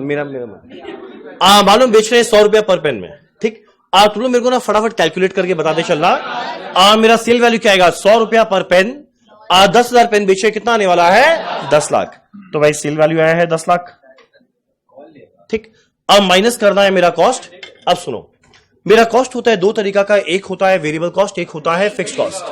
ठीक, अभी ना हम पहले एक नाम बोलेंगे, तुम लोग सुनते ही बताना ये वेरिएबल है या फिक्स्ड है। पता है हर एक पेन को बनाने के लिए मेरा लगेगा मटेरियल, थोड़ा लेबर का खर्चा लगेगा, मेरा थोड़ा पावर का खर्चा लगेगा। मान लो मेरा हर एक पेन को बनाने के लिए खर्चा लगता है 60। मेरा हर एक पेन को बनाने के लिए खर्चा लगता है 60। एक पेन बनाएंगे 60 रुपया लगेगा, 10 बनाएंगे 10 इंटू 60 लगेगा, 100 बनाएंगे 100 इंटू 60 लगेगा। यानी पेन के बढ़ने के साथ साथ खर्चा टोटल बढ़ेगा। बताओ इसका नेचर क्या? ये फिक्स्ड कॉस्ट है, वेरिएबल। इट्स एन वेरिएबल का पहचान पर यूनिट हमेशा रहेगा सेम, तो पर यूनिट लगता रहेगा 60, और जितना यूनिट बनाएंगे इंटू 60 चलता रहेगा। तो माइनस करेंगे वेरिएबल कॉस्ट। ये है मान लो 60 रुपया पर पेन। एक बार मेरे को कैलकुलेट करके बताएगा मेरा वेरिएबल कॉस्ट क्या आएगा? एक पेन का 60, 10,000 का 10,000 इंटू 60 कितना आने वाला है? 6 लाख। अब एक मिनट, अरे एक minute. Sale minus variable cost को एक वर्ड बोलते हैं क्या? एक बार हम बताए थे, करेक्ट। वैसे 2 बार बताएंगे, मार्जिनल कॉस्टिंग में और डिटेल में जानेंगे। सेल माइनस वेरिएबल कॉस्ट को एक वर्ड बोलते हैं जिसका नाम क्या है? कंट्रीब्यूशन। मेरा कंट्रीब्यूशन आया हुआ है 4 लाख। ठीक, जैसे मेरा आया कंट्रीब्यूशन 4 लाख, पता है तुरंत दौड़े दौड़े आएगा यश मेरे पास। ये तो ओनर है। या के मेरे को बोलता है 4 लाख रुपए मेरा हो गया। और बोला रुक भाई, बहुत लोगों को पैसा देना बचा हुआ है। अब तुम लोग मेरे को बताओ, मेरा वेरिएबल कॉस्ट माइनस हो गया, मेरे को अगला माइनस क्या करना चाहिए? Fix cost. तुम लोग बताएगा फिक्स कॉस्ट कितना है? जगह रेंट पे लिए। तुम लोग बताओ रेंट तुम लोग के हिसाब से वेरिएबल कॉस्ट है या फिक्स कॉस्ट है? वेरिएबल या फिक्स्ड? 1 यूनिट बनाए या 100 बनाए या 1000 बनाए या कुछ ना बनाए, मेरा रेंट तो उतना ही लगेगा। आज यानी जो भले यूनिट बड़े यूनिट गिरे मेरा खर्चा सेम है। क्या है? Fix cost. मेरा फिक्स कॉस्ट आ गया 3 लाख। जैसे ही माइनस किए पता है मेरे को क्या मिलने वाला है? 1 लाख। अब तुम लोग ये वर्ड पहली बार सुनेगा। ये 1 लाख को बोलते हैं EBIT। एक और गेस करो, EBIT।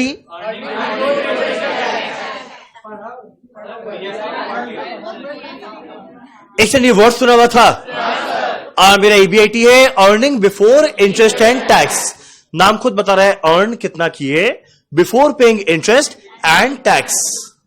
तुम लोग एक बार गेस करेगा ये EBIT से पहला पेमेंट क्या होना चाहिए? नाम है earning before interest and tax, तो पता है पहले पेमेंट क्या चीज का करने वाले हैं? इंटरेस्ट का। तुम लोग मेरे को एक बात बताओ, इंटरेस्ट किसको देंगे? यश को देंगे या रोनित को देंगे? यश है रोनित। रोनित से डिबेंचर का वैल्यू लिया हुआ है 4 लाख, यानी लोन का वैल्यू है 4 लाख और मेरा इंटरेस्ट रेट है 10%। एक बार कैलकुलेट करके बताओ इंटरेस्ट कितना आएगा? मेरा 4 लाख का 10% क्या आता है? 40,000। ठीक, ढंग से सुनना। EBIT में से इंटरेस्ट पे हो गया, बताओ अब क्या बचने वाला है? ये मेरा बचने वाला है EBT कितना आएगा? 60,000। EBT का full form earning before tax. अब जैसे EBT आया तुरंत दौड़ के आया यश, बोला मैं ओनर हूं, ये मेरा हो गया क्या? हम बोला नहीं भाई, जो करना है करना, साल के एंड में मोदी जी जरूर आएंगे। इतना प्यार से हाथ जोड़ के भाइयों बहनों दोस्तों कर करके तुम्ही लोग से मुंह से निकलवाएंगे टैक्स देना चाहिए। पहले पूछेंगे बोलो भाइयों बहनों देश का भला होना चाहिए या नहीं? बोलेगा होना चाहिए, बोले ना टैक्स दे। मान लो एग्जांपल दे रहे हैं, टैक्स का रेट भारत में चल रहा है, एग्जांपल सिंपल रखने के लिए मान लो टैक्स का रेट चल रहा है 50%। अरे ताकि कैलकुलेशन आराम से हो जाए, एग्जांपल दे रहे हैं।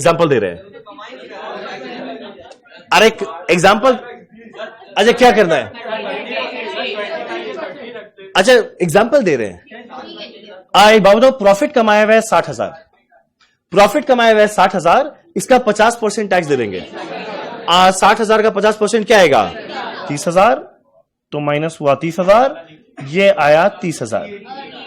पता है इसको हम लोग बोलते हैं EAT। एक बार गेस करो, EAT अर्निंग्स आफ्टर टैक्स। सब हो गया। अब हम कॉल करके बुलाएंगे यश को। हम बोले यश नहीं जानी मतलब ठीक। यश को बुलाया, हम बोले यश आजा। यश आ गया। हम बोले यश आप हमारे कंपनी के ओनर हैं, लास्ट में जो बचा वो आपका है। अब ये मेरे से पूछा बताइए लास्ट में क्या बचा? इनकम स्टेटमेंट हम इनके हाथ में दिए, हम बोला देख लीजिए लास्ट टाइम में क्या बचा है आपके लिए। ये देखा 30,000 बचा है और तुरंत ये देखा भाई हमने रुपया कितना लगाया था? 6 लाख। इन्होंने 6 लाख रुपया लगाया और हम इसको दे रहा है 30,000 रुपया। ठीक, अब आगे ये देखा इसका जो दोस्त था रोनित को हम देने वाले हैं 40,000। रोनित को देने वाले 40,000 और पता है रोनित कितना रुपया मेरे को दिया था? 4 लाख। इमेजिन करो इसके ऊपर क्या बीत रहा होगा।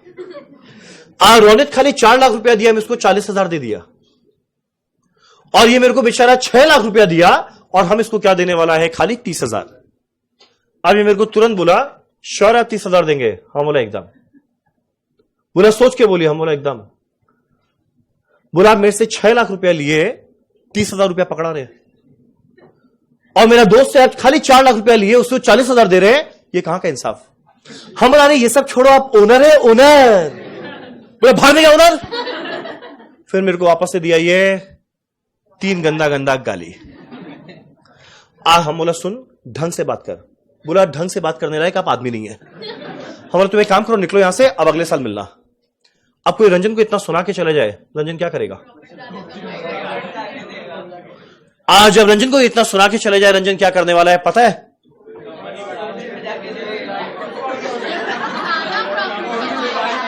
खूब चले जाके रोएंगे। अगले साल रंजन करने वाला है जबरदस्त मेहनत। अब जीवन का एकमात्र उद्देश्य है पेन बनाना। सुबह उठते हैं पेन बनाते हैं, खाना खाते हैं पेन बनाते हैं, जहां जाते हैं पेन बनाते हैं। हमारे इसके अलावा कुछ नहीं करता है, साल भर खाली पेन बनाता है। अब खाली मेरे को ईयर 2 में कितना पेन बनाया बताएगा। बाकी इनकम स्टेटमेंट तुम लोग मेरा खत्म करवाना, चैप्टर खत्म। नहीं, पूरा साल का, ईयर 2। अब सुनो, अगले साल मैंने किया मेहनत और जो 10,000 पेन था हम सीधा कर दिए 10,000 की जगह 20,000 पेन। एक मिनट, पहला साल हम बनाए 10,000 पेन, अगले साल सीधा बनाए हैं 20,000 पेन। पेन हो गया डबल। तुम लोग क्या मेरे लिए पूरा इनकम स्टेटमेंट कंप्लीट कर पाएगा? मेरे को तुम लोग पहले बताओ सेल वैल्यू क्या आएगा? एक पेन का 100, तो 20,000 का क्या आएगा? 20,000 इंटू 100 यानी 20 लाख। रुको। अब बताते, कुछ लोग ना जबरदस्त मेंटल मैथ्स लगाए।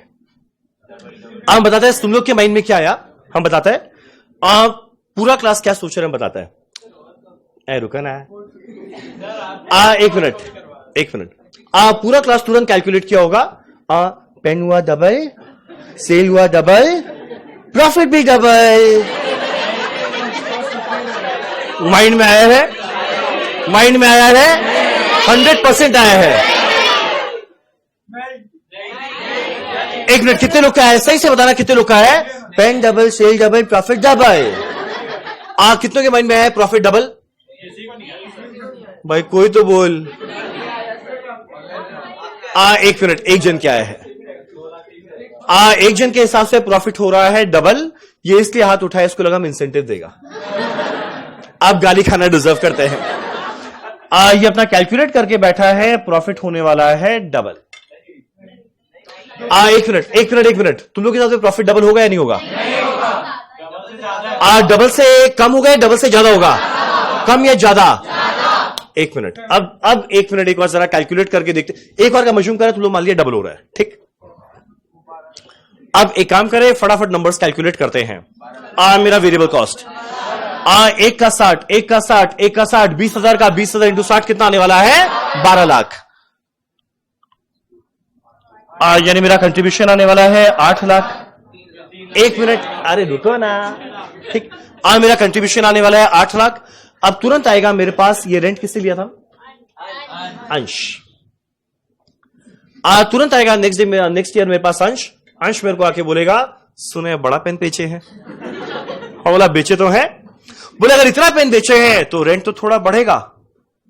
एक मिनट, तुम लोग बताओ क्या इसका रेंट बढ़ेगा? हम बोलेगा ये साल अच्छा था, मुंह उठा के आ गया। पिछला साल जो बुरा था मेरा साथ दिया।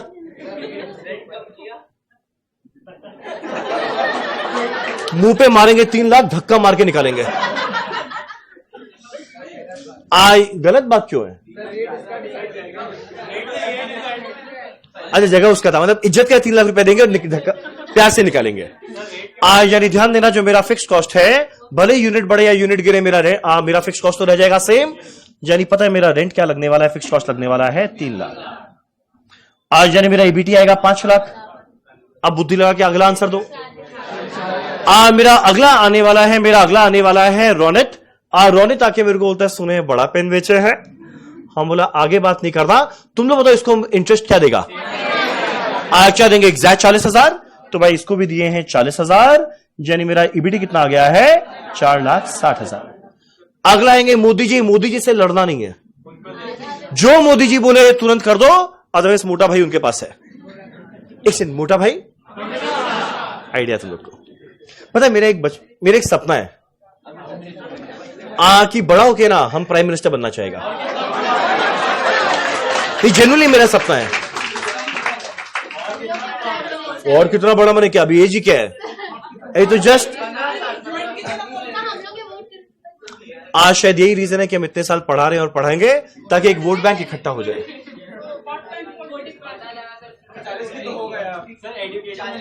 कुछ लोग मजाक उड़ा रहे हैं, पर ध्यान रखना 2034 में, जो 2034 में लाल किले पे तिरंगा हम लहराएंगे। Mark my words.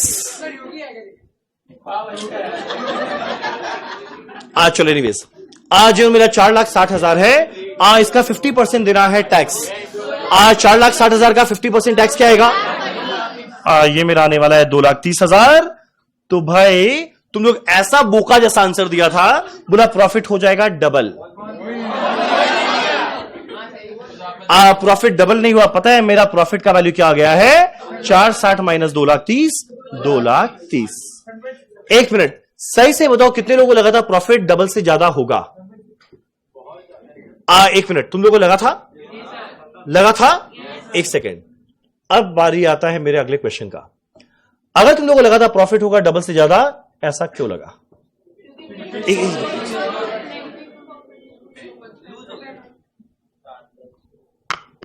ये क्या हो गया?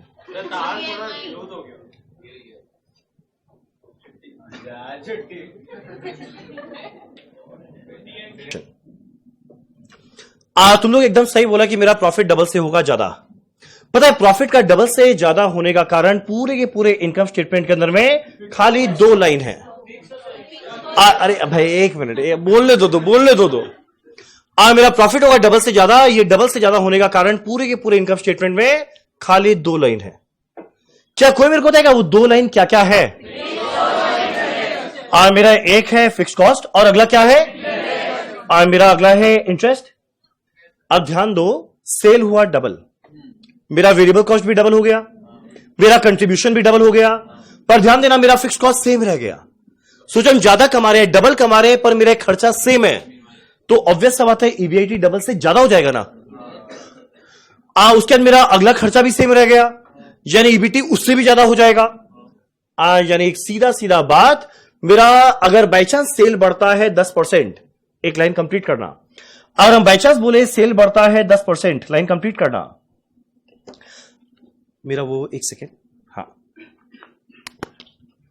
अगर हम चल क्यों नहीं रहा, हाँ, अगर हम बाई चांस बोले सेल बढ़ेगा 10%, वो करना। अगर हम बाई चांस बोले सेल बढ़ेगा 10%, यानी पता है वेरिएबल कॉस्ट भी कितना बढ़ेगा? 10%। मेरा कंट्रीब्यूशन भी कितना बढ़ेगा? 10%, पर फिक्स कॉस्ट सेम रहेगा, यानी मेरा ईबीआईटी 10 बढ़ेगा, 10 से ज्यादा बढ़ेगा? 10 से ज्यादा बढ़ेगा।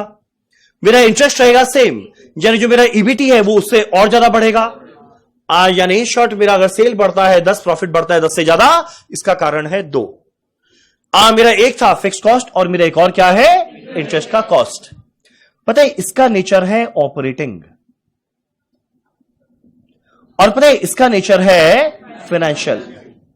तुम लोगों का कैश फ्लो स्टेटमेंट 11-12 में पढ़ा हुआ है? वहां पढ़ा होगा। कैश फ्लो स्टेटमेंट के अंदर में आता है 3 तरह का एक्टिविटी। एक होता है ऑपरेटिंग, एक होता है इन्वेस्टिंग, और एक और होता है फाइनेंसिंग। मेरा फिक्स कॉस्ट ऑपरेटिंग नेचर का क्यों है? क्योंकि मेरा डे टू डे ऑपरेशन में लगता है। भाई डे टू डे ऑपरेशन करने के लिए मुझे चाहिए जगह, तो एक जगह चाहिए मेरे को डे टू डे ऑपरेशन के लिए, उसमें जो मेरा फिक्स कॉस्ट लगा वो ऑपरेटिंग नेचर का है। मेरा इंटरेस्ट फाइनेंशियल नेचर का क्यों है? क्योंकि मेरे को पैसा फाइनेंस करना था। पैसा फाइनेंस करने के लिए हम डिवेंचर के पास गए, तो डिवेंचर से पैसा फाइनेंस करने के लिए मेरे को इंटरेस्ट देना पड़ा, तो इंटरेस्ट का नेचर क्या रहेगा? फाइनेंशियल नेचर का। अब एक बात बताते हैं, सुनो। अगर बाई चांस मेरा ये चीज प्रॉफिट सेल बढ़ा 10, तो प्रॉफिट बढ़ा 10 से ज्यादा। अगर बाई चांस ये चीज बढ़ने के लिए अप्लाई होता है, अगर सेल बढ़ता है 10%, प्रॉफिट बढ़ेगा 10 से ज्यादा। अगर बाई चांस ये चीज बढ़ने के लिए अप्लाई होता है, तो पता है ये सेम चीज गिरने के लिए भी अप्लाई होता है।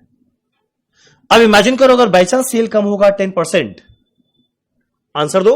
अगर बाई चांस सेल कम होगा 10%, वेरिएबल कॉस्ट भी कम होगा 10%, यानी कंट्रीब्यूशन भी कितना कम होगा? 10, पर फिक्स कॉस्ट रह जाएगा सेम। यानी ईबीटी 10 गिरेगा, 10 से ज्यादा गिरेगा। मेरा इंटरेस्ट रह जाएगा सेम, यानी ईबीटी उससे भी ज्यादा गिरेगा। यानी ध्यान देना, अच्छा समय जब चल रहा है सेल बढ़ा 10, प्रॉफिट 10 से ज्यादा बढ़ गया, और बुरे वक्त में जब सेल गिरा 10, प्रॉफिट 10 से ज्यादा गिर गया। एक मिनट, सबका चेहरा ऊपर। अब मेरे को इनकम स्टेटमेंट का फॉर्मेट कौन यहां पर आकर बता सकते? इनकम स्टेटमेंट का फॉर्मेट पहले एक बार तुम लोग से हम ऐसे पूछते हैं, तुम लोग बताओ। सबसे पहले स्टार्ट करेंगे सेल वैल्यू के साथ, माइनस क्या मिलेगा? माइनस क्या मिलेगा? EBIT, EBIT। यहां से माइनस करेंगे, क्या मिलेगा? EBT माइनस क्या मिलेगा? अगर बाई चांस मेरा सेल बढ़ता है 10% प्रॉफिट बढ़ेगा, 10 से कम या 10 से ज्यादा? अगर बाई चांस सेल गिरेगा 5% प्रॉफिट गिरेगा, 5 से ज्यादा। इसका कारण है दो, बोलो क्या? एक मेरा फिक्स कॉस्ट है, एक मेरा इंटरेस्ट कॉस्ट है। बताओ फिक्स कॉस्ट का नेचर क्या? ऑपरेटिंग। इंटरेस्ट का नेचर क्या? फाइनेंशियल। इतना सा आंसर को यहां पर आकर बता सकता है?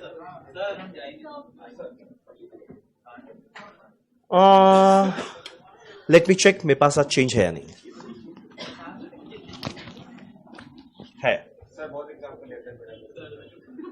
हाँ, अंश को बुला ले क्या?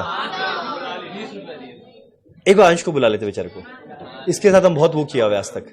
अंश आजा।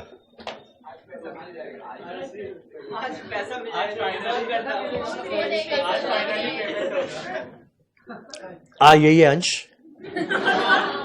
अंश एक काम करो, सबसे पहले बताओ इनकम स्टेटमेंट का फॉर्मेट।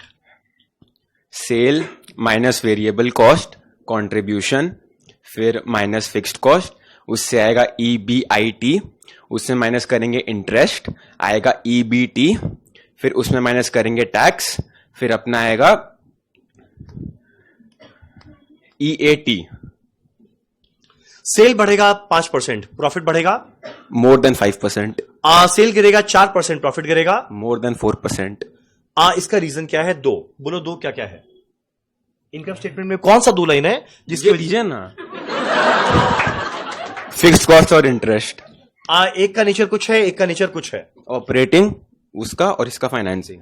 उसका और इसका क्या होता है? फिक्स्ड कॉस्ट का ऑपरेटिंग और इसका फाइनेंसिंग। इसका क्या है? इंटरेस्ट। हो गया, दीजिए। क्या दीजिए? इसको इतना हड़बड़ी रहता है ना, दीजिए आराम से। आप बोले थे फॉर्मेट। अरे सुन, अगले बताने वाले हैं फाइनेंशियल मैनेजमेंट का डेफिनेशन। आप वो कीजिए, हम वो 4 डैश बोल देगा, ऐसा उसमें किया था कॉस्ट शीट का, उसमें दिया था पहले बोले, उसके बाद 4 फिल्म का डाल। ये तो दिक्कत, ये तो फिर आप अनफेयर कर रहे हैं। फाइनेंशियल, हम ये क्यों एक्सेप्ट कर रहे हैं सब बात? Financial management is a managerial activity which deals with planning, organizing, staffing and controlling. ठीक है। The dash activities, financial activities. Financial activities में दो चीज आएगा, एक प्रोक्योरमेंट यूटिलाइजेशन। प्रोक्योरमेंट करेंगे उस ऑब्जेक्टिव के साथ जहां पे मेरा कॉस्ट कम आएगा, उस जगह पैसा यूज करेंगे जहां पे मेरा रिटर्न मैक्सिमाइजेशन। जैसे दोनों को जोड़ेंगे क्या हो जाएगा? Profit maximization. पर इवेंचुअली जाके फाइनेंशियल मैनेजमेंट को पढ़ने का अल्टीमेट ऑब्जेक्टिव क्या है? शेयर होल्डर का वेल्थ बढ़ाना। कैसे बढ़ाना? तो बोले ना ऐसे बढ़ाते।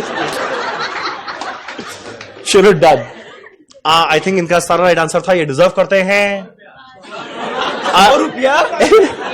अब थोड़ी बोला, क्लास से पूछ लेते, जो बोले जाते देंगे, क्लास से पूछ ही लेते हैं ना। अरे बोलो तो तुम्हारा फ्रेंड लोग ही है। 1000 कितना रुपया डिजर्व करता है? 200। ये लोग बोल रहे हैं 1000। सर पहला इंसेंटिव 1000 नहीं देंगे? 1000 किस बात का? आई थिंक पहला इंसेंटिव है, इनको मिलता है 500। चलो डन। तो आज तो तुम्हारा प्रेशर थोड़ा लाइट हो गया। अब चलो एक काम करें, हम कहां था? चलो डन। हाँ, एक से तुम लोगों को ये इनकम स्टेटमेंट का फॉर्मेट याद रहेगा। तुम लोगों को कॉस्ट शीट के फॉर्मेट और इनकम स्टेटमेंट में ज्यादा इजी कौन सा है? कोई और आके बता सकता है? भाई अभी तो लिया है। मिडिल रो से कोई बता सकता है? जो हाथ नहीं उठाए उन लोग से पूछना चाहेगा। क्या आप बता सकते हैं? नहीं नहीं, ये ट्राई करेंगे, ट्राई करिए। अब वहीं से बताओ। पहला लाइन, सेल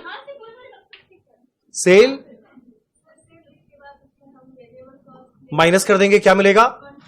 उसके बाद माइनस कर देंगे, क्या मिलेगा? EBIT के बाद क्या मिलेगा? EBT minus very good. Sale बढ़ेगा 15%, प्रॉफिट बढ़ेगा। सेल गिरेगा 12%, प्रॉफिट गिरेगा। इसका रीजन है दो, बताओ क्या? दोनों का नेचर क्या क्या है? वेरी गुड, ऐसे ही पूरा लास्ट तक याद करते हुए चलना।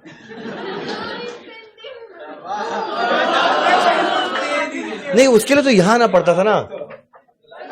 देखो मेन वहां पे बैठ के ना, हम श्योर है 99% लोगों को याद रहेगा। आदमी यहां पर आके बोलता है। चलो ठीक है, घबराओ नहीं। तुमसे तुम्हारा नाम क्या है? हाँ,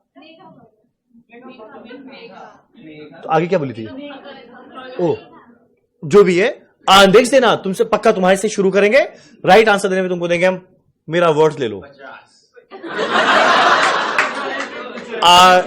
1000 पक्का।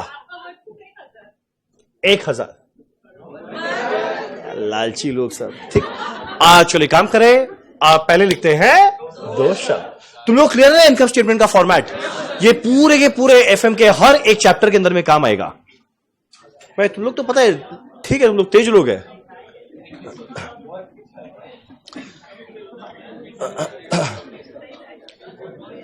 चलो काम करें, फटाफट लिखते हैं। सबसे पहले एक सेकेंड, हमारे चैप्टर का नाम क्या था?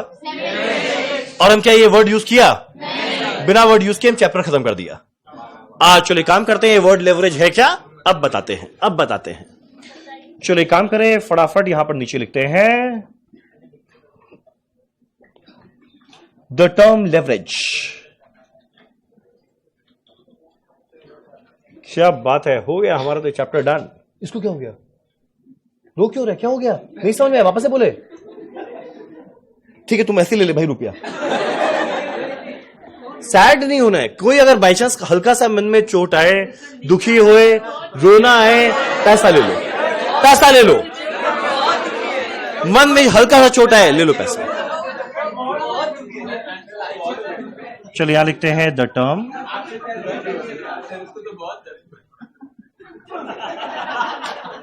चलो the term leverage is derived from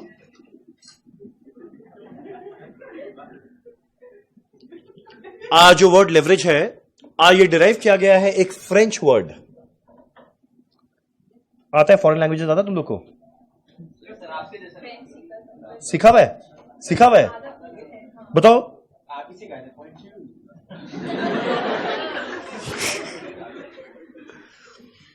the term leverage is derived from French word liver. और एक बात बताते हैं, जो वर्ड लिवर है ना, ये क्लास में बैठे हर एक जन का क्लास 7, 8, 9 में कहीं पढ़ा हुआ है। फिजिक्स में कुछ याद आ रहा है? फिजिक्स में पढ़ा हुआ लिवर था। हाँ, याद आ रहा है? याद करो, हम लोग ऐसा कुछ बनाते थे। बताइए हम ये क्या बनाया? सीसो बनाया।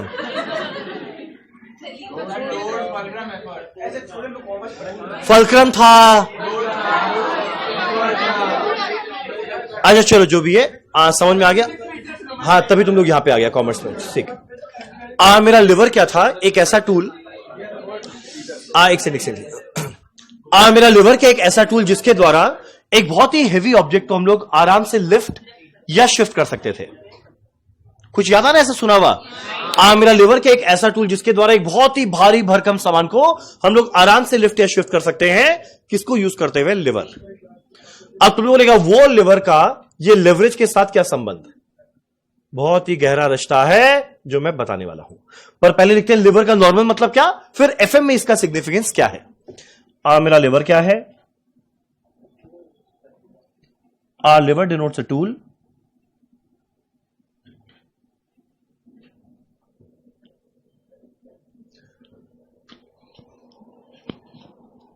liver denotes a tool used for lifting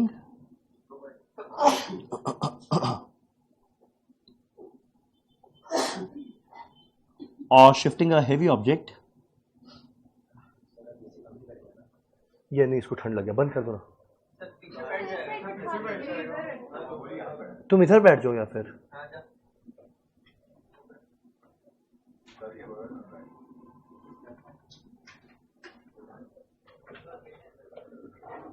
आज जो मेरा वर्ड लिवर है, ये क्या है? एक ऐसा टूल आज जिसके द्वारा हम लोग आराम से एक हेवी ऑब्जेक्ट को लिफ्ट या फिर शिफ्ट कर सकते थे। मेरा अगला क्वेश्चन उठता है, इसका फाइनेंशियल मैनेजमेंट में क्या लेना देना।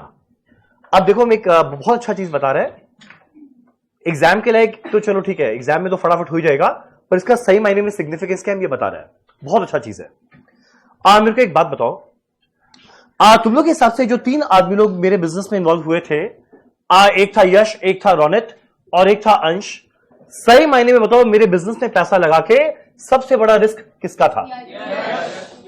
और यश कौन था? मेरा इक्विटी शेयर होल्डर, जो ओनर था। यानी पता है होता क्या है, जो मेरा ओनर या इक्विटी शेयर होल्डर है, रिस्क वही लेता है। मेरा अगला क्वेश्चन उठता है, कौन सा रिस्क लेता है? वो ये रिस्क लेता है कि बाई चांस, देखो सीधा सीधा बात, सेल अगर 10% बढ़ता है तो प्रॉफिट 10 से ज्यादा बढ़ेगा, इसके मजा है। पर अगर बाई चांस सेल गिर जाए 10% तो प्रॉफिट 10 से ज्यादा गिरता है, ये इसका सजा है। यानी पता है जो चीज रिस्क देता है वही चीज रिटर्न भी देता है। अब हम एक बात बताते हैं, आराम से सुनना। और ये वाला चीज तो भाई पूरा का पूरा दुनिया 3-4 साल पहले कोविड में एक्सपीरियंस किया था। आज जाने कोविड के दौरान सारे के सारे बिजनेस, एक बार लॉकडाउन हो गया था पूरा वर्ल्ड, सारा का सारा बिजनेस बंद हो गया था, हर एक बिजनेस को झटका लगा था। पर सबसे बड़ा नुकसान हुआ था वैसे बिजनेस में जहां पे फिक्स्ड कॉस्ट इन्वॉल्व था। यानी जो बिजनेस के अंदर में मेरा फिक्स्ड कॉस्ट था, जो रेंट पे चल रहा था, उन लोगों को सबसे ज्यादा दुख हुआ था। कारण क्या? कमाई तो हो गया बंद, पर भाई फिक्स्ड कॉस्ट उतना लगे जा रहा है। और वो बिजनेस जिसके अंदर में फिक्स्ड कॉस्ट बिल्कुल नहीं था, वो बिजनेस जिसके अंदर में जगह रेंट पे नहीं खुद का खरीदा हुआ था, उनको उतना दुख नहीं हो रहा था। थैंकफुली मेरे को दुख नहीं हुआ। ये एडवाइस मेरे को मिला था मेरे अकाउंट सर से, जिनसे हम अकाउंट पढ़ा था। उस समय हम लोग को ये एडवाइस दिए थे, पूरा कैलकुलेट उस समय उन्हीं से पढ़ा था, सुदर्शन अग्रवाल सर से। वो बस बोले जीवन में 3 बात का ध्यान रखना। हम बोला बोलिए सर क्या? बोले पहला, किसी से लोन लेना मत, किसी को लोन देना मत। और तीसरा, जिस हद तक हो पाए जगह रेंट पे नहीं, अपना खुद का लेना। हम बोला क्या बात कर रहे हैं सर? एक कंसेप्ट आएगा ट्रेडिंग और इक्विटी, वो तब होता है अगर हम बाई चांस लोन ले। हम बोला क्या बात कर रहे हैं सर? किसी और के पैसे पे ले, ज्यादा कमाए उसको कम दे, मजा तो उसी में है। बोला मजा कुछ टाइम का है, पर बीच में कभी ऐसा चीज हो जाए जिस समय तुम उतना भी ना कमा पाए, जब रेंट दे पाए, तो उस समय चुभेगा। हम उनके बात को हवा में उड़ाए, बट स्टिल मेरे सर हैं तो, और मेरे घर का ही पॉलिसी, हम लोग ना रेंट वेंट पे लेते नहीं है, हम लोग खरीद लेते हैं। तो एक जगह हम लोग परचेज कर लिए, और ये परचेज किया हुआ उस समय नहीं चुभा जिस दौरान कोविड में 9 महीना हमारा सेंटर बंद पड़ा था। अब इमेजिन करो अगर बाई चांस ही मेरा जगह रेंट पे लिया हुआ रहता, तो पता है ये जगह का रेंट क्या चलता? तुम लोग बताओ, तुम लोग के हिसाब से देखे, ये जगह का रेंट बनता है 5 लाख रुपया पर मंथ, यानी साल भर का 60 लाख। इमेजिन करो जब 9 महीना सेंटर बंद पड़ा है, पर 5 लाख रुपया पर मंथ देना पड़ेगा, वो कितना चुभता? पर भाई जब परचेज किया हुआ तो बिल्कुल नहीं चुभा। ये पता है फिक्स्ड कॉस्ट कोई समय में अच्छा है, कोई समय में बुरा है। अब जैसे एग्जांपल देते हैं, एकदम गजब का एग्जांपल, पूरा माइंड में सेट होगा। सीधा सीधा बात है, जब सेल डबल हुआ, वेरिएबल कॉस्ट हुआ डबल, कंट्रीब्यूशन हुआ डबल। अब इमेजिन करो हम डबल कमाना शुरू हुआ, पर मेरा फिक्स्ड कॉस्ट सेम लग रहा था, तो मेरे को कितना अच्छा लगेगा वो लैंडलॉर्ड। हम डबल कमा रहे हैं, पर ये बोलता नहीं हम आपसे उतना ही लेंगे, मेरे को कितना अच्छा लगेगा। यानी फिक्स्ड कॉस्ट पता है मेरे को अच्छा लग रहा है, ठीक। रीजन क्या है? हम डबल कमा रहे हैं, हर चीज डबल कमा रहे हैं, पर ये बोलते हैं हम आपसे ज्यादा रुपया नहीं लेंगे, हमको इतना अच्छा लगेगा ये। अगला जो मेरा इंटरेस्ट है, ये बोलता है हम आपसे ज्यादा नहीं लेंगे, ये मेरे को कितना अच्छा लगेगा। ये नहीं पता है जिस समय इंसान का अच्छा समय चलता है ना, उस समय फिक्स्ड कॉस्ट उसको अच्छा लगता है। भाई हर चीज बढ़ रहा है पर वो खर्चा सेम है, कितना अच्छा लगेगा। पर वही जिस समय इंसान का बुरा वक्त चलता है, यही फिक्स्ड कॉस्ट चुभता है। इमेजिन करो अगर सेल हो जाए आधा, वेरिएबल कॉस्ट हो जाए आधा, कंट्रीब्यूशन हो जाए आधा, पर ये बोलता है हम तो अभी भी उतना ही रुपया लेंगे। हम इसके चरणों में गिर जाएगा, भाई रुक जा, भाई कुछ तो रहम कर, कुछ तो रहम कर। भाई इनकम आधा हो गया, बोला आई डोंट केयर, मेरे को उड़ा के मारेगा, मेरे को पूरा रेंट चाहिए। तो भाई जिस इंसान से मैंने प्यार किया था, बुरे वक्त में उसी इंसान ने मेरा वो कर दिया। हम ये पता नहीं क्या क्या बनाए जा रहे हैं, ऐसे बना दे क्या उल्टा?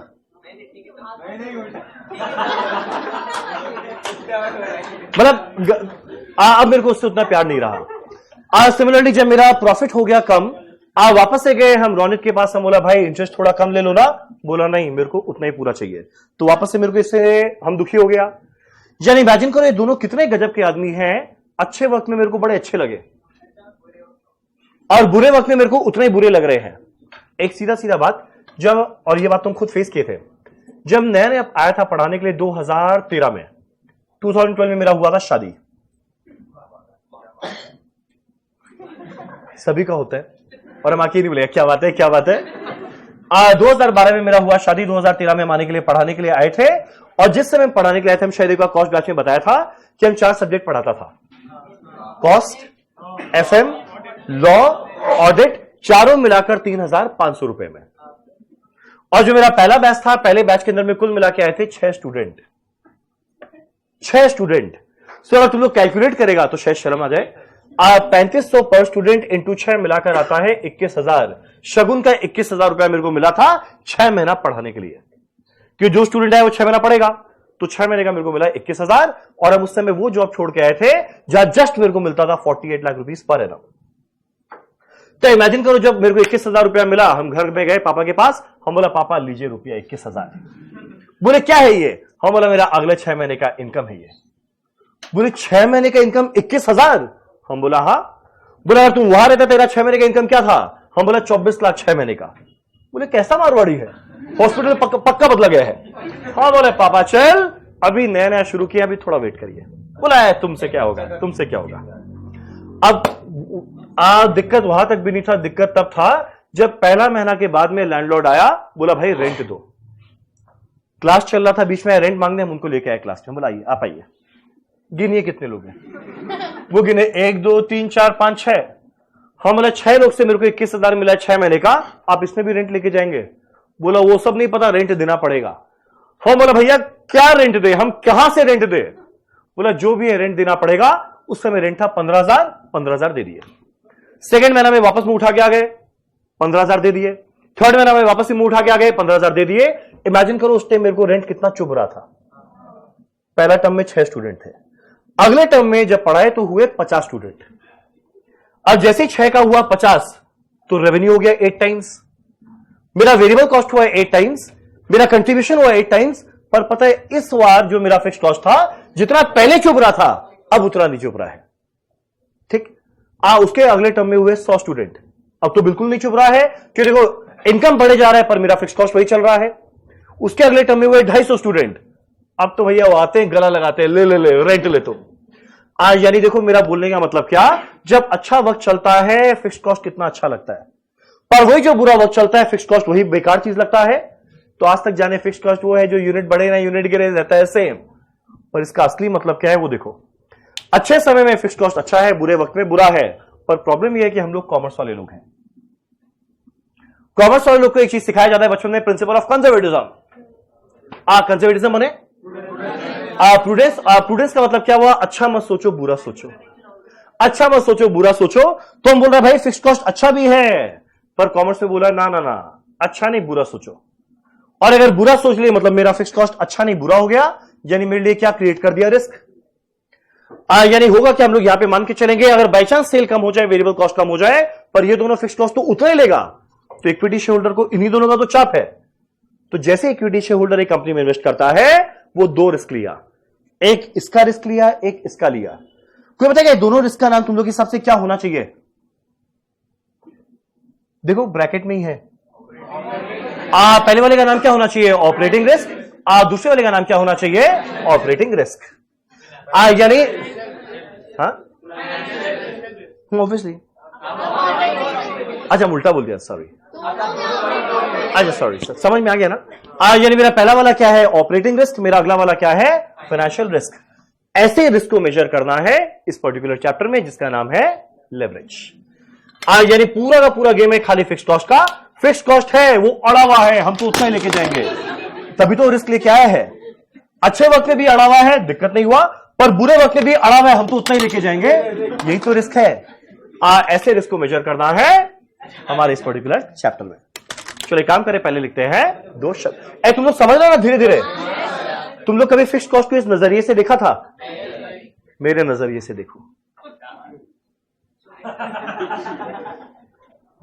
चलो यहां लिखते हैं financial management.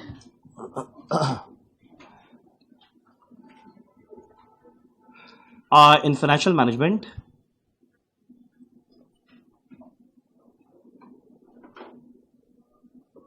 leverage denotes a tool for measuring risk।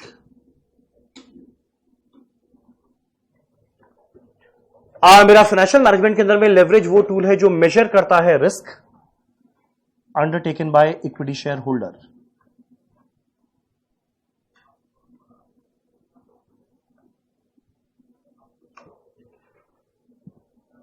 और मेरा रिस्क है दो तरीका का, ये रिस्क दो तरीका का क्या है? ये जवाब आना चाहिए जमशेदपुर से। इनका आवाज है बड़ा बुलंद है।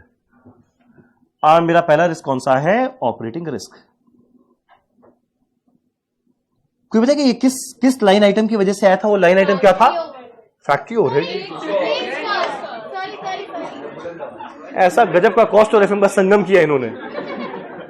एक सेकंड, ऑपरेटिंग रिस्क किस लाइन की वजह से आया था? फैक्ट्री ओवरहेड कहां से आ गई?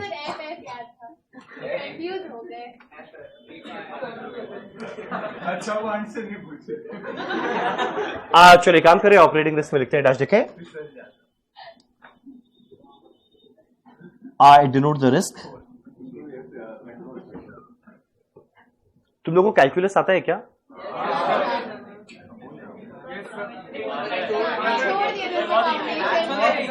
ये हम ऐसे इन जनरल पूछ रहा था है क्या?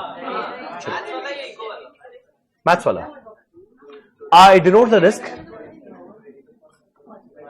which arises due to fixed operating cost। बहुत बढ़िया, बहुत बढ़िया। दोनों भाई मिले, हम भी छोड़ गए, तुम भी छोड़ गए। Example rent. जैसे रेंट मेरा फिक्स कॉस्ट हो गया, अगला हो गया इंश्योरेंस, ये अगला हो गया सैलरी ऑफ परमानेंट स्टाफ,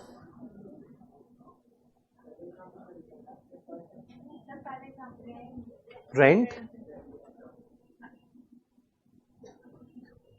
जो मेरा फिक्स कॉस्ट है वो क्या क्रिएट करता है? एक ऑपरेटिंग रिस्क। अब ऐसे ऑपरेटिंग रिस्क को मेजर करता है डॉल। डॉल का फुल फॉर्म क्या है? Degree of operating leverage. तो मेरा पहला बात, फिक्स कॉस्ट क्रिएट किया ऑपरेटिंग रिस्क। ये रिस्क को मेजर करता है लेवरेज। कौन सा लेवरेज? Operating leverage. इसका फॉर्मूला महा लॉलीपॉप है। पता है इसका फॉर्मूला क्या है? कैसे पता? बीकॉम में तुम लोग ये सब भी पढ़ लिया? सुनो, एक सिंपल सा एकदम इसका फॉर्मूला लॉलीपॉप है।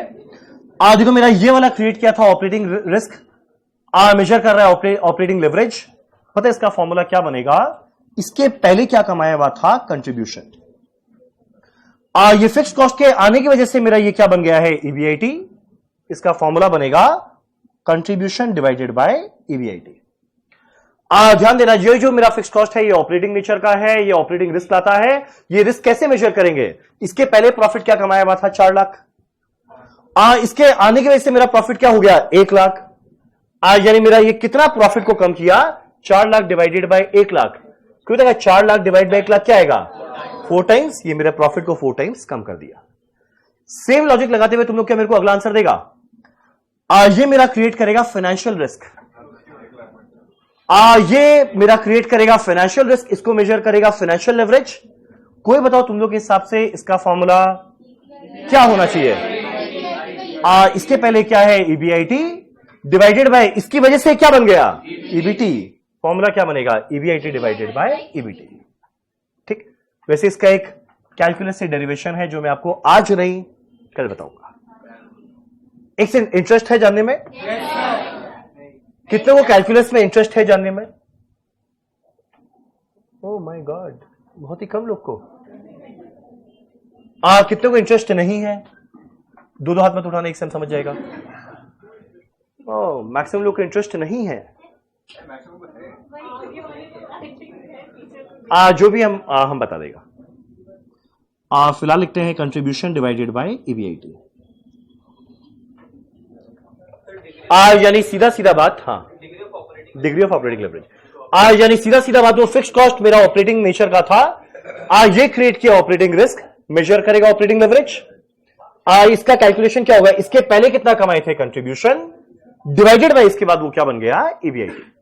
तो 4 लाख बाय 1 लाख, 4 टाइम्स ये कम कर दिया। मेरा अगला लिखते हैं point number 2, financial risk.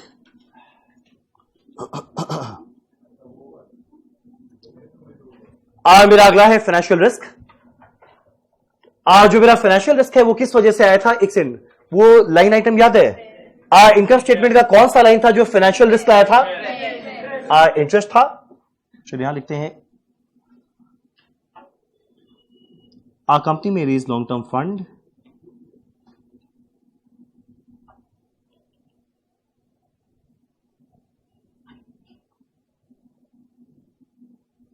from various sources like debentures,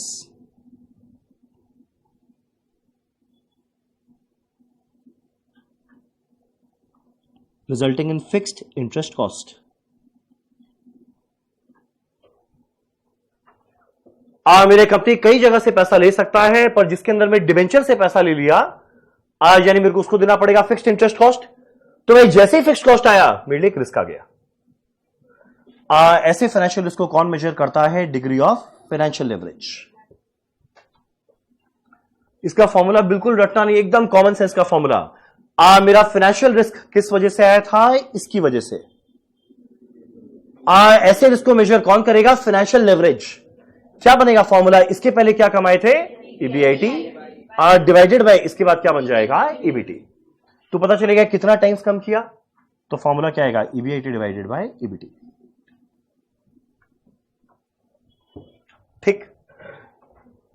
हमारे 2021 बैच में एक लड़की थी वंदना, जब ये वाला फॉर्मूला लिखा था ना, उसका तुरंत अगला लेना आया था कि सर ऐसे ईबीटी कट नहीं सकता, फॉर्मूला ऐसे नहीं करता, जहां नहीं मन जहां काट दिए। इतना मैं सुन लो का नहीं है ना झमेला। बस लास्ट लाइन लिखना डीसीएल। मेरा लास्ट लाइन लिखना डीसीएल। डीसीएल का फुल फॉर्म है डिग्री ऑफ कंबाइंड लेवरेज। यानी डॉल ऑपरेटिंग नेचर का था, एक ऑपरेटिंग रिस्क लिया, एक फाइनेंशियल रिस्क लिया, दोनों को मिलाकर क्या होता है, कंबाइंड लेवरेज। इसका फॉर्मूला होता है डॉल इनटू डीएफएल। मेरा इसका फॉर्मूला होता है डॉल इनटू डीएफएल। सुनो ना, एक चीज तुम लोग कुछ कर पाएगा, क्या इसका एक फॉर्मूला निकाल पाएगा, डॉल इनटू डीएफएल। मेरा डॉल था contribution by EBIT, contribution divided by EBIT. मेरा डीएफएल क्या है, ईबीआईटी डिवाइडेड बाय ईबीटी। तो मेरे को तो फाइनली फॉर्मूला क्या बनेगा, कंट्रीब्यूशन डिवाइडेड बाय ईबीटी। और ये सारा का सारा लेवरेज जो भी आया है, इसको हम लोग एक्सप्रेस करते हैं टाइम्स में, कि कितना टाइम्स मेरे प्रॉफिट को ये कम किया। बस last line, all leverages are expressed in times.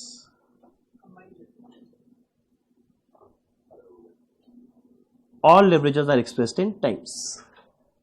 ठीक।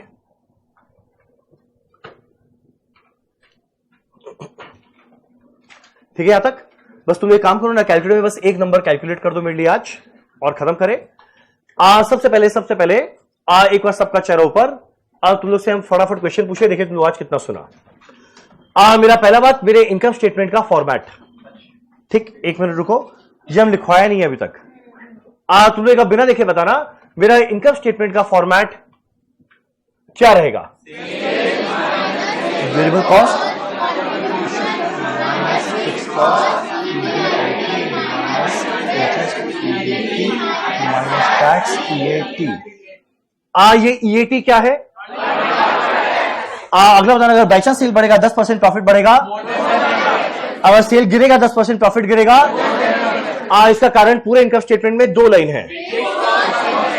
मेरा एक है फिक्स्ड कॉस्ट, मेरा एक है इंटरेस्ट। बताओ दोनों का नेचर क्या है। ये मेरा है ऑपरेटिंग नेचर का, ये है मेरा। बताओ जैसे ही मेरा फिक्स्ड कॉस्ट आता है, ये क्या क्रिएट करता है, रिस्क। तो ये मेरा ऑपरेटिंग रिस्क बनाया, ये मेरा फाइनेंशियल रिस्क। पता है ऑपरेटिंग रिस्क को मेजर करता है ऑपरेटिंग लेवरेज। एक मिनट, कोई प्लीज नीचे मत देखना, बिना देखे फॉर्मूला बताओ क्या आएगा। इसके ऊपर क्या है, कंट्रीब्यूशन, इसके बाद क्या बनेगा, ईबीआईटी। फॉर्मूला है कंट्रीब्यूशन बाय ईबीआईटी। कोई बताओ मेरे को डीएफएल का फॉर्मूला क्या बनेगा। इसके पहले में है ईबीआईटी, इसके बाद में क्या है, ईबीटी। फॉर्मूला है ईबीआईटी बाय ईबीटी। और बताओ डीसीएल का फॉर्मूला क्या बनेगा? एक तरीका है डॉल इंटू डीएफएल, या एक और तरीका क्या बनेगा? Contribution divided by EBT. बताओ ये सब को हम लोग कैसे एक्सप्रेस करने वाले हैं? टाइम्स में। बोलो यहां तक क्लियर है? अरे बोलो ना। एक काम करना, फटाफट एक नंबर कैलकुलेट करना। टाइम है तुम लोग के पास 2 मिनट। प्लीज बस एक कैलकुलेशन करना अपने आप। एक बार प्लीज हमारे बुक में आना, पेज 45 में। पेज 45 में ट्राई करना है एक नंबर अपने आप कैलकुलेट करने का। सॉरी, पेज 45 नहीं, पेज 46।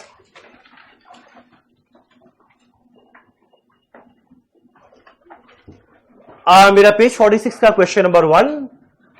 एक काम करना, इसको फटाफट एक बार अपने आप कैलकुलेट करना। समय है 2 मिनट।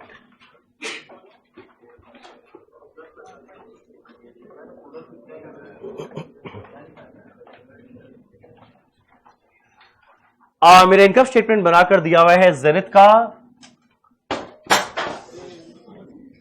ये क्या गिरा? मेरा इनकम स्टेटमेंट बनाकर दिया हुआ है जेनिथ का। अब लोचा ये है ना कि इनकम स्टेटमेंट ढंग से नहीं बनाया। जो काम का चीज था ना वो ये लोग निकाल के दिया नहीं। सेल दिया, वेरिएबल कॉस्ट दिया, आगे वर्ड देना चाहिए था कंट्रीब्यूशन, जो नहीं दिया, तो निकालना पड़ेगा। माइनस करेंगे फिक्स कॉस्ट, मेरे को मिलेगा ईबीआईटी। अगला माइनस करेंगे इंटरेस्ट, पता है मेरे को क्या मिलना चाहिए? ईबीटी। माइनस करेंगे टैक्स, क्या मिल जाएगा? ईएटी। कैलकुलेट करना है doll, DFL and DCL. Try करो एक बार अपने आप फटाफट कैलकुलेटर में कैलकुलेट करने का।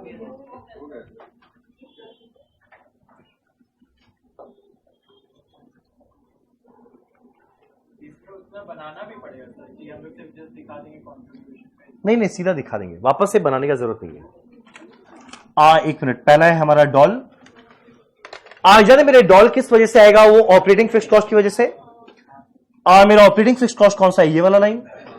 इसका फॉर्मूला क्या बनेगा? इसके ऊपर में क्या आता है? Contribution divided by EBIT.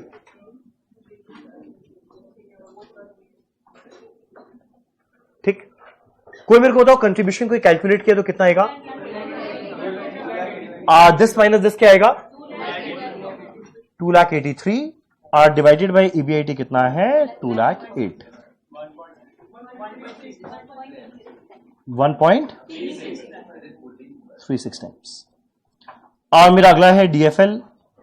आज जो मेरा फाइनेंशियल लेवरेज है वो किस वजह से आएगा? फाइनेंशियल फिक्स्ड कॉस्ट की वजह से। वो मेरा क्या था? इंटरेस्ट। तो मेरा फॉर्मूला क्या बनेगा? इसके पहले प्रॉफिट क्या कमाया हुआ है? ईबीआईटी। उसके बाद में प्रॉफिट क्या कमाए? ईबीटी। तो ईबीआईटी डिवाइडेड बाय ईबीटी।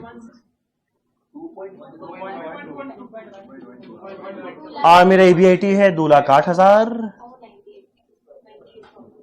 ठीक, सुनो ना, कोई ईबीटी निकाला है क्या?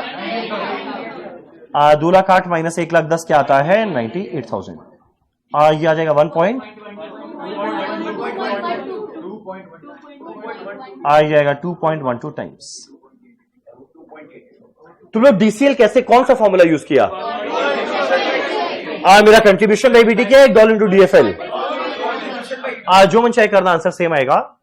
मालूम कर रहे हैं कंट्रीब्यूशन डिवाइडेड बाय ईबीटी, तो ये आएगा 2,83,000 बाय 98,000 जो आने वाला है 2.88 टाइम्स। बुलाया ना यहां तक? बस एक और ऐसा क्वेश्चन कर लो आज एक।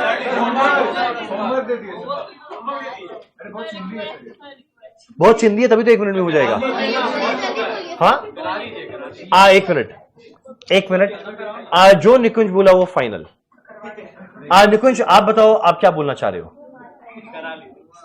निकुंज बोला करा लीजिए। चलो, बस आज का लास्ट क्वेश्चन, क्वेश्चन नंबर 3। एक सेकंड, तुम लोग मेरे को बताया नहीं, तुम लोग को ये बुक का डिजाइन कैसा लगा? पेज नंबर पता है कौन सा लिखना है तुम लोग को? तुम लोग के नोटबुक का। और कोई बताएगा ये R1, R2, R3 क्या है? रिवीजन 1 का डेट, रिवीजन 2 का डेट, रिवीजन 3 का डेट, जिसमें 3 बार रिवीजन हो गया। डन। हाँ, इसका जरूरत नहीं है। चलिए काम करें, स्टार्ट करते हैं आज का लास्ट क्वेश्चन, क्वेश्चन नंबर 3। अच्छा बनाया ना ये वाला बुक? मैंने रात भर दिया जलाकर बनाया था।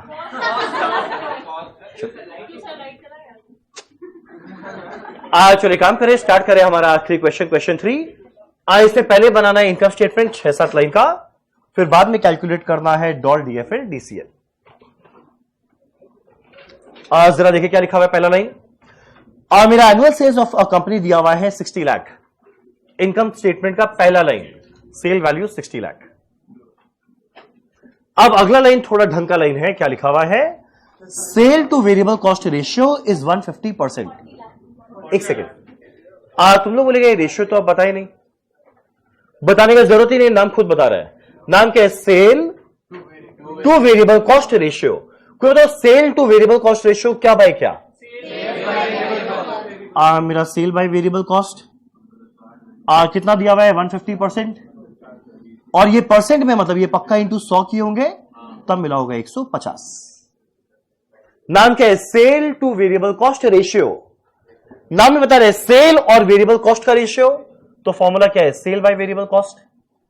और ये दिया है 150%, तो यानी इंटू 100 किए होंगे तो आया होगा 150। तुम लोग इससे तुम लोगों को क्या मिल जाएगा? सेल वैल्यू है 60 लाख, वैल्यू पुट कर देना, मेरे को क्या मिल जाएगा? Variable cost. एक बार कैलकुलेट करके बताओ ना कितना आएगा।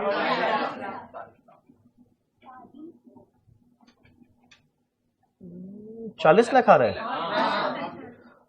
वेरिएबल कॉस्ट जाएगा इधर, 150 आएगा इधर, तो 60 लाख इंटू 100 बाय 150, ये हो जाएगा 40 लाख। नहीं समझ में आया? नहीं ये हाँ, तो ये आया मेरा वेरिएबल कॉस्ट। मेरे को क्या मिल जाएगा? कंट्रीब्यूशन। फिर आगे बोलता है fix cost other than interest. Interest वाला नहीं, अदर देन इंटरेस्ट, यानी पहले वाला फिक्स कॉस्ट कितना दिया हुआ है? 5 लाख, मिल जाएगा EBIT। अब आगे बोलता है company has 11% debentures of ₹30 lakh. Debenture का वैल्यू है 30 लाख, इंटरेस्ट रेट दिया हुआ है 11%। बताओ इससे क्या मिल जाएगा? अरे डिबेंचर के वैल्यू से क्या मिल जाएगा? इंटरेस्ट। डिबेंचर यानी लोन का वैल्यू है 30 लाख, इंटरेस्ट रेट है 11%, इससे मिल जाएगा इंटरेस्ट का अमाउंट। आ गया EBT। कुछ मिसिंग है, बोलो क्या मिसिंग है? जरूरत भी नहीं है। कारण क्या है? डॉल हो या DFL हो या DCL हो, कोई भी फॉर्मूला में EBT तक का लगता ही नहीं है। EBT तक में काम हो जाता है, वहां तक मिल गया। कैलकुलेट करना है डॉल, DFL।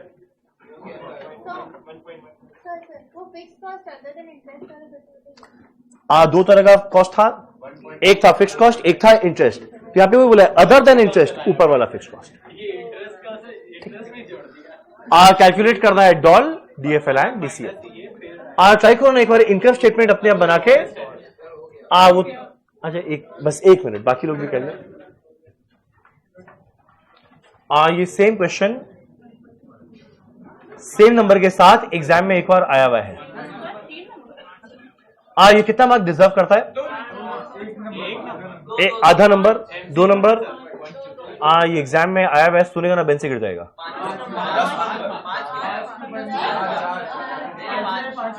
5 मार्क का। अगर हम होता चलो जल्दी से कर ले। अरे हम तो कर ले भाई, 1 मिनट रुक जाओ। ऐसे क्या कर रहा है? नहीं रुको, तो आप तो एक बार का हो गया ना इनकम, रुक जाओ।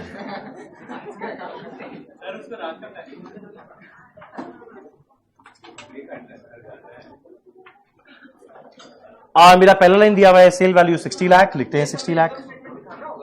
हाँ, इसमें तो दिखाना ही पड़ेगा। माइनस करते हैं वेरिएबल कॉस्ट। मेरा वेरिएबल कॉस्ट कैसे आया था? लिखा हुआ है sale to variable cost ratio है 150%, यानी सेल बाय वेरिएबल कॉस्ट 150% है। जैसी सेल वैल्यू 60 लाख पुट करेंगे मेरे को मिल जाएगा वेरिएबल कॉस्ट। ये कैलकुलेट करके देखा, मेरा वेरिएबल कॉस्ट आएगा 60 lakh into 100 divided by 150। Calculate करना ये आएगा 40 लाख। ये आया कैसे नीचे वर्किंग नोट में दिखा देंगे। ये मेरे को मिलने वाला है कंट्रीब्यूशन, जो शायद आने वाला है 20 लाख।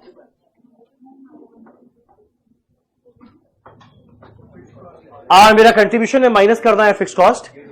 देखो मेरा फिक्स कॉस्ट कितना दिया हुआ है, fix cost other than interest, interest वाला नहीं, इसके अलावा जो फिक्स कॉस्ट है, यानी पहला फिक्स कॉस्ट कितना दिया हुआ है 5 लाख। मेरे को ईबीआईटी मिल जाएगा 15 लाख।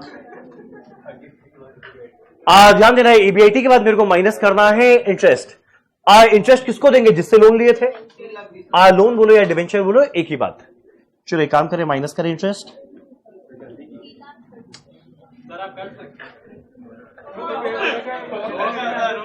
देखो पूरा क्लास मेरे साथ चल रहा है। जो मेरा इंटरेस्ट है किसको जो इंटरेस्ट है किसको देंगे, जिससे लोन लिए। लोन या डिवेंचर एक ही बात। देखो डिवेंचर या लोन का वैल्यू है 30 लाख, इंटरेस्ट रेट है 11%। 30 लाख का 11% होता है 3,30,000। यानी मेरे को ईबीटी पता कितना मिल जाएगा, 11,70,000। अगर बाई चांस हमारे क्वेश्चन में टैक्स दिया रहता जरूर माइनस करते, पर वो नहीं दिया हुआ है, जरूरत भी नहीं है। यानी मेरा इनकम स्टेटमेंट यहीं पर होता है, खत्म। अब आगे हम लोग कैलकुलेट करेंगे डॉल। ध्यान देना, मेरा डॉल किसकी वजह से आता है, ऑपरेटिंग फिक्स कॉस्ट की वजह से। डीएफएल आता है ये इंटरेस्ट की वजह से। मनीष जी आप बताइए डॉल का फॉर्मूला क्या, कंट्रीब्यूशन बाय ईबीआईटी, तो 20 lakh by 15 lakh. Contribution by EBIT 20 lakh by 15 lakh. ये कितना आएगा, नहीं दो। मेरा अगला है डीएफएल। डीएफएल का फॉर्मूला क्या है, ये बताने वाले हैं आप।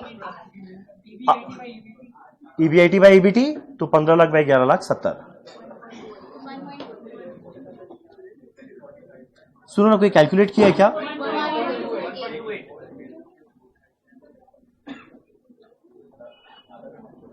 मेरा अगला है डीसीएल। मेरा डीसीएल को कैलकुलेट करने का दो तरीका, इधर कंट्रीब्यूशन बाय ईबीटी करो या फिर डॉल इनटू डीएफएल करो। एक सेकंड, जो लोग मेरे को देख रहे हैं उन लोग का हो गया है क्या।